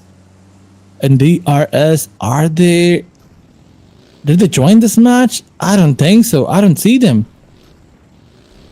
They didn't even join this match. They've lost their confidence. They think there's no way back. There's no way for them to make a comeback. But looking at the kill feed, Skyforce versus BTR. That's another fight going in. Crazy Block was knocked and finished. ICY was traded by Bumblebee. Some instant trades are going in. Skyforce, the cavalry is going to be there. All players coming up. Coming in and help their teammates. And look at this. RRQ will also be spotted as they were trying to make a third party. And then there's HALAL AXETRON, who's also joining the fight. Who's also trying to crash the party. Well, nice play here. Nice angle coming through from Skyforce, capitalizing on the ridge line here in the crater. Yeah, Sanchir, that's one way to really get down that mountain. But you gotta watch out for the roll as the shots come through, and a big oopsie being made there by Sanchir. Also just delivering themselves on a platter to the teams ahead. Now it's gonna be Riley and Godless looking to see if they can maybe change up that play. Ooh, HALAL AXETRON though, moving in onto BIGETRON by Vitality, and now Kent and Bumblebee will have to defend as the rush is real, it's on their doorstep. But so many angles to keep a tight eye on, because you can see they continue to connect on through. Bumblebee, the last one left, managing to quickly patch up that health bar, again having to do that as the shots come through right there. Oh, HALAL AXETRON, oh, down they go though. Finally, a headshot delivered in the last man standing, and Bumblebee with a 1v3. BTR will live to see another day, but wait a second. Is someone from the close side will try to step up? Is someone gonna try and slam in? I don't think so, because they're busy with each other. Skyforce coming up against RRQ, although RRQ is falling back. They know that it's not the right place to be. There's no hard cover. But VOIN Donkeys, Potato is gonna join the party. Godless is trying to stay alive behind this boulder. Is it going to be spotted or not? Because there's no hard cover apart from this boulder. From any different angle, he can be spotted over here. But Skyforce, they got to find a hard cover. They got to find some compounds. One of the player has a vehicle. I mean, it's Riley who has a vehicle who can come back, maybe take him, rescue his teammate, go back to the hard cover. In the meantime, it's 999 who's making some knocks, taking some players down and confirming them on VIPERxKO knockout. VIPERxKO knockout, where are they? I want to see them. I want them to perform in this match, because that's one of those teams from Pakistan side who I really want to be in the top 3 when this competition ends. But for now, both the Pakistani teams are struggling. And there are some Nepali teams too, and they're also struggling. Look at the points table. No Pakistani, no Southeast Asian team, no Central South Asian teams here. Only C1 on the 5th spot. Ooh. Yeah, that's going to be an interesting one. Let's see. Maybe they can change that up still. We do see M getting taken down there from Boom, as TODAK now looks to get cooking here. But are they going to be able to get that play? It's going to be Yumi just dipping out of harm's reach. You do find Dolphin. Quick little hit there, but Dolphin not getting confirmed. It is going to be a 4v1 push, so this could now spell quite a bit of disaster here for HLE. No, that's Boom, sorry. Come on, who's going to get it? Boom, just on the edge. 999 could almost get that play, and there we go. Dolphin bouncing back, getting knocked, brought back, and then to take down the player who got the knock in on them. So a nice bit of a comeback story on that one. Meanwhile, Talon, they are now finding themselves in a bit of a pressure situation. It is going to be the angles getting pushed onto them now. Axel, quick response, does get the hit in. Vikings now starting to fall. And let's see, can they make it out before NEXORY comes rushing in? I mean, let's wait and find out. Team NEXORY Esports are also trying to hit from the eastern side, from the same sides. But then we have a player of VIPERxKO knockout roaming around, trying to find a hard cover. It's Khan for 20. We're so close to Team TALON Esports, but there's no hard cover. He's out in the open. He's trying to make his ways inside the zone. He's the last man standing. Some shots were landed on him. He was low on HP, trying to heal himself. This player is trying to survive, but here comes another push. Steven versus Team NEXORY Esports.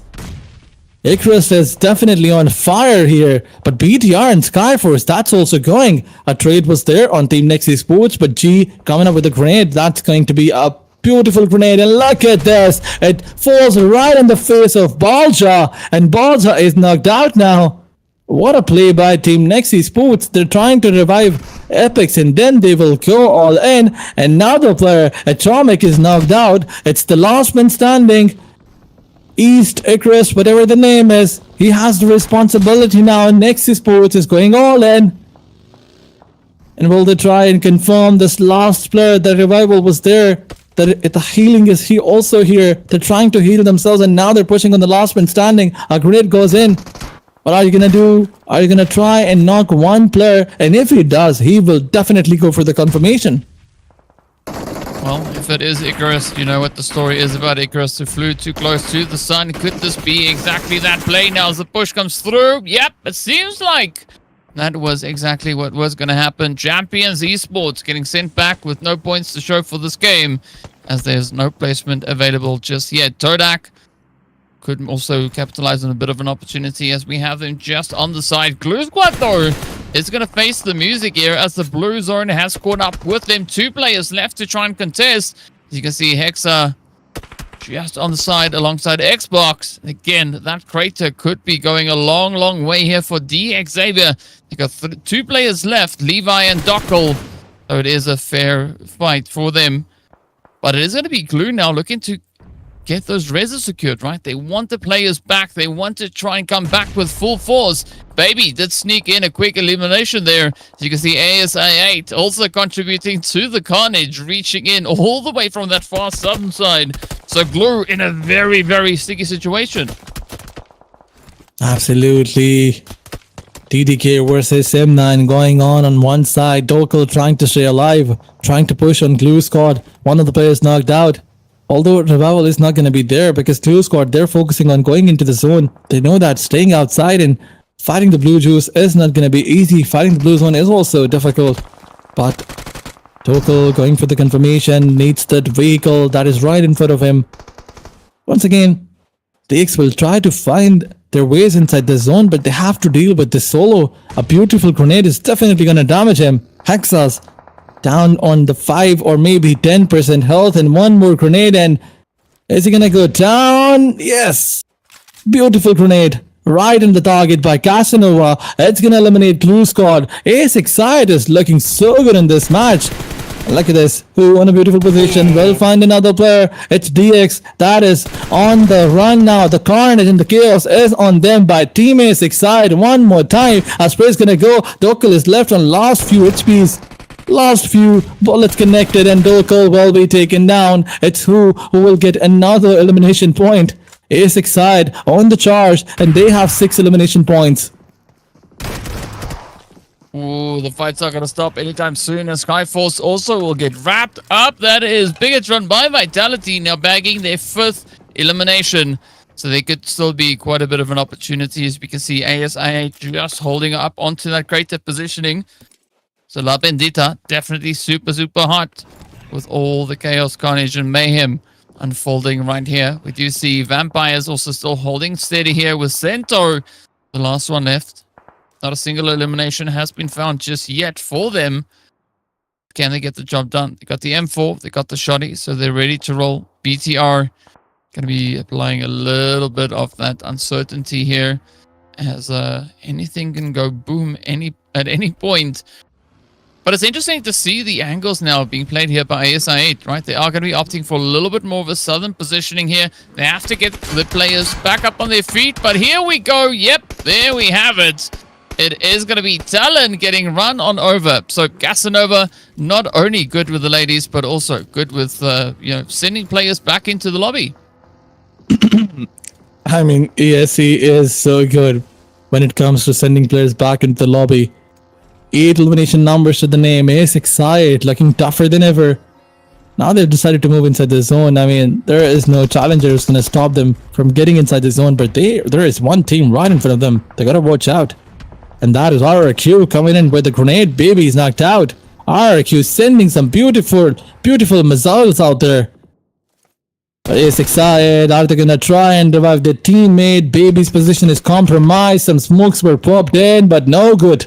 Will not leave him left behind. He will just confirm the elimination numbers. What a blunder by Casanova. You cannot challenge like this. But once again, a grenade is going to come in. But before that grenade pops, there is a beautiful grenade. In fact, there's a Molotov on Casanova. He's burning. Nugget still out in the open, trying to challenge down the player of AXETRON. And one more time, another player comes in with the Bucky. This time around, it's who, and he's low on HP too, but before he goes down, it takes one with him. It's the 1v2 situation. Who versus the last player, and Iron is also here from the backside. He's trying to give cover. The zone is also started. Who needs to heal himself? But a Molotov will also try and damage him. AXETRON. Now Iron's gonna decide to push forward, and it's RRQ versus Team AXETRON.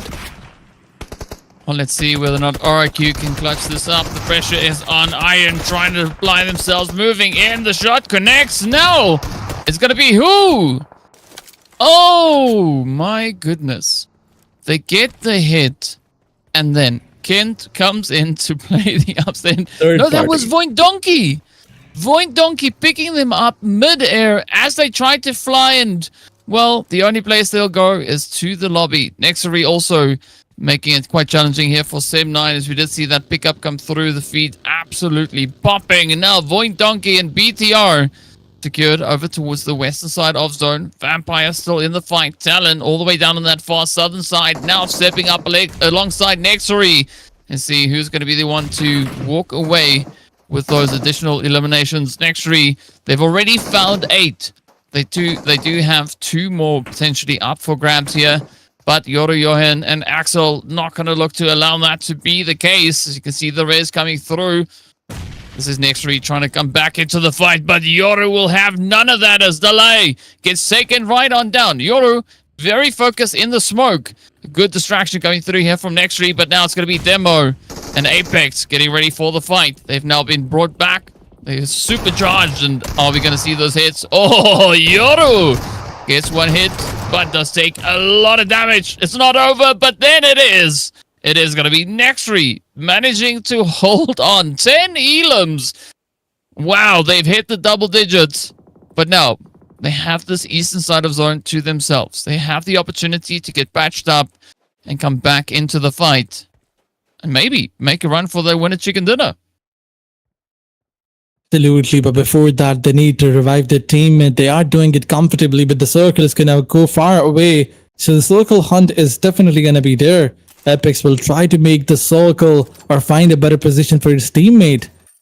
Teammates, 10 elimination numbers into the counter, and they have so much loot. They can definitely go inside the circle too, because look at this. There's no one right in front of them to gatekeep, but they got to watch out. The next few fights are going to be the most important fights. If NEXORY manages to get a chicken dinner with 3 to 4 more elimination numbers, the jump that they're going to get is definitely going to be in the top 5. I mean, if they manage to get 5 more elimination points and a 20-point match, they can potentially go towards top 7. Let's just not say top 5, but they can go to the top 7. But what a comeback storyline it will be. They have 8 points in total. They had 8 points previously, and now in one match, they just double down their points. Yeah, it's amazing, right? If they continue to push and they make it up into second place, they would have tripled their points in one single game. But we are still a way away from that. So let's see what VOIN Donkey is going to look to do here, as we have them just on the outside of zone.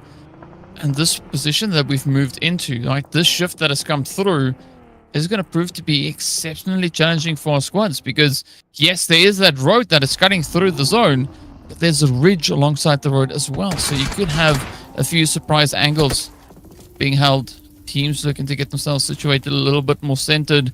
TODAK are going to be looking to play for exactly that position, keeping a very close eye on the compounds they have available as well. So a little bit of leverage now coming through from the side there of TODAK. Good reach into the zone. Let's see how the teams are going to look to play through this one. BTR could be the first contenders looking to challenge VOIN Donkey for possession of this western zone. Absolutely. VOIN Donkey is all firm and standing. They have all their eyes on the chicken dinner. On one side, they have a challenge, but that is so far away, probably outside the zone. But VOIN Donkeys, they got to watch out for all the space. BTR is still so close. It's a duo. I get it. But they can still try and take one down. And if they take one down, they will definitely go for the elimination number. But for now, they got to wait for the zone. The next circle is right in front of them. Few more seconds to go, and the next circle is gonna start. BTR giving all the information to VOIN Donkeys that they are here in those compounds, so they will probably not gonna look for a slamming. But VOIN Donkeys only 2 elimination points to the table. They need more. They need more elimination points. But they are ready to get their top spots back. BTR by Vitality. It's a 2v4 situation. One mistake and it will be over for them. And VOIN Donkeys, now they're on the charge. All 4 players going in that vehicle. There should be someone. They should leave one player at least to give all the cover if they decide to push forward. But they're not doing anything. They're just waiting. Just waiting for the zone to push forward. BTR are also waiting that if somebody decides to push, they will welcome them with beautiful grenades. And in this situation, both the players need to play together, not that far away. But if they get knocked out, I think the revival's opportunity is not going to be there. Anyone who knocks one down will push forward. And if it's the VOIN Donkeys that we're talking about, we all know that they love to play aggressive. They were not having the good matches. That's the reason why they tried to be in the top 5. Now that they're in top 5, they will go for elimination. But the circle is going to force them to push forward, probably on BTR, because BTR is inside the zone and VOIN Donkeys are not. But on one side, it's one man of VIPERxKO as well. So maybe if they decide to go out in the open, it will be that place where that one solo of VIPERxKO is. So VOIN Donkeys can go anywhere, but wherever they're going to go will definitely decide the fate of that team. If they decide to push on BTR, it will be difficult for BTR to survive in that condition. Once again, the interest is to move and charge on BTR. Well, here we go, right? Making the decision. Of course, moving into the compound is going to be somewhat of an easy play to make here. We do see NEXORY now finding that play onto the Vampires. Down they go. The final 4 squads left to duke it out, but Vampires didn't go out without a fight as they were able to secure a knock. NEXORY sitting on 11 eliminations. VOIN Donkey, though, only on 2. So if they want to fly up those rankings, they're going to have to do a lot more than what they've been able to pull off so far. But the numbers are to their advantage, right? They just have to beautifully move through this building. TODAK also very eager to push this match as hard as they can. Are going to be looking to push on up here. Oh, we can see all the squads now contesting for just this compound. And there's not even any guarantee that this will stay in zone. Up comes Orphan with a quick cheeky nade in the window. Oh, Zeta just narrowly escaping that first initial utility, but the rest will continue to fly on in.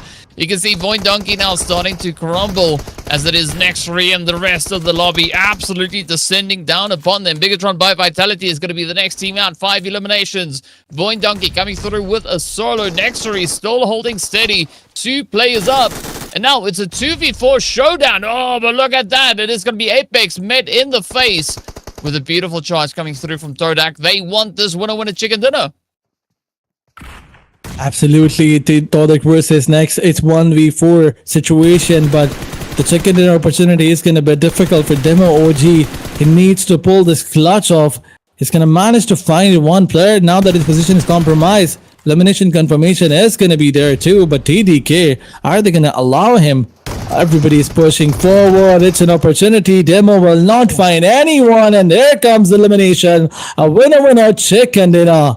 NEXORY Esports, what a play by them. What a beautiful play by them. But in the last moments, Demo OG will definitely seal the deal. Yeah, I mean, good play, right? There's no way that you can really fault what they've been able to do. NEXORY coming into this match with 8 eliminations, capitalizing on even more. And of course, TODAK coming through, applying the pressure, capitalizing on their numbers advantage. Going from the 24 points that they had moving into this match. They only had 5 placement points. Now, they've just doubled that, coming through with the winner chicken dinner. Absolutely amazing stuff for them. Of course, Demo from the side of NEXORY is going to be the MVP. Almost 1,200 damage secured and 7 eliminations to accompany that. Absolutely amazing stuff that we've seen here from both these squads. And of course, it was about time, right? TODAK needed the points. NEXORY, they needed the points. And both of them delivered very well on that.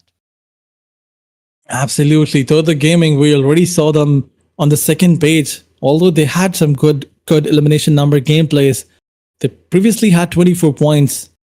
But now look at their points in this match. They have 18 points in this one. That's a beautiful number. 21 by NEXORY, all because they had 15 elimination points. AXETRON on the other side, they managed to get 10 elimination points, but they got eliminated early on. Not early on, they will only get 1 pleasant points. But then we had VOIN Donkeys with 9 points. BIGETRON by Vitality also got 9 points. Speaking about the situation where Team AXETRON did get eliminated, that was a 2v4. They got pressured in that situation. Thought maybe there's a squad in front of them. That was just 2 players of RRQ. But moving onwards, the points table is going to be there, and the BTR is on the first spot. What a jump by them! Love to see it, right? That is why we are here, to see what these teams can bring on through. So it is going to be BIGETRON by Vitality, closing off our first day of 3 with a beautiful finish. 53 points is going to make tomorrow a lot easier for them. But TODAK, with the play that they brought in this last game, flying all the way into 5th place, climbing 6 positions. ASI8 also again stepping up to the plate here, coming through with a glorious 34 points to their name. But Glue Squad, the only team held within the top 7, and they don't have a chicken dinner to their name. So it just shows you how that consistency from their side is paying off, right? Those eliminations and the placement points going a long, long way. And again, looking over onto the second page, this is where we see a lot more of that consistency coming through as well, right? The teams predominantly focusing on aggression, but if they add a side order of placement points, that is what they'll need to get themselves up onto that first page and, of course, into contention for the share of the prize pool. Our MVPs of the day, there we have it. It's firing all the way from Sem9, coming through with 11 eliminations and 2,200 damage, 11 knockouts to back that up. We got 696 also then for the side there of TODAK, coming through with 12 eliminations, 12 knockouts, and 2,600 damage. So definitely the most that we can see out of these 4 players here. And of course, well, we'll go for Dolphin here with 9 eliminations and 7 knockouts. And then, of course, Cento coming in with their contribution as well. And if in case you forgot who got all the winner chicken dinners for the day, there we have it. TODAK coming in clutch for game number last. TALON just getting that previous game. And what an exciting day it's been so far. It has been an exciting day. I mean, after every other match, the points table was changing. There was a complete shift on the points table, and that's what kept our interest in the whole tournament. But talking about the teams who were on top, you know, BTR, the way they jumped back. Before that, there were some other names coming in. I mean, I think it was team Sem9. Yep, Sem9 was in the first spot for some time. Then it was Glue Squad who came on the close to the first spot. Then it was VIPERxKO at one point in time who were close to the first spot. So these changes were the reason why we did not lose our interest in the entire competition. Yeah. I mean, the competition is far from over. We still have 2 more days of gameplay to work through. So I think the big thing for tomorrow is going to be for the teams that are not necessarily in a good position to step it up, right? Teams like NEXORY to continue with this momentum that they found in this last game. I want to see that come to the battlefield tomorrow. The XAVIER also could have a bit of an opportunity to really bounce back. Banded, they've been showing a lot of potential, having a little bit of a tough time to really lock it in though. Yes, they were a little bit aggressive, getting themselves those 13 eliminations throughout the day, but not being able to capitalize on those placement points. So I'm pretty sure the teams are going to take a step back, reassess their strategies, and come back even stronger tomorrow. Absolutely. Day 1 was just about setting the tone. It will be day 2 when everybody will try to rewrite the script. But I think it's over for today. We'll see the action tomorrow on the same time, same number of matches. Let's see who's going to rewrite the history. Till then, take care. Bye-bye, everyone.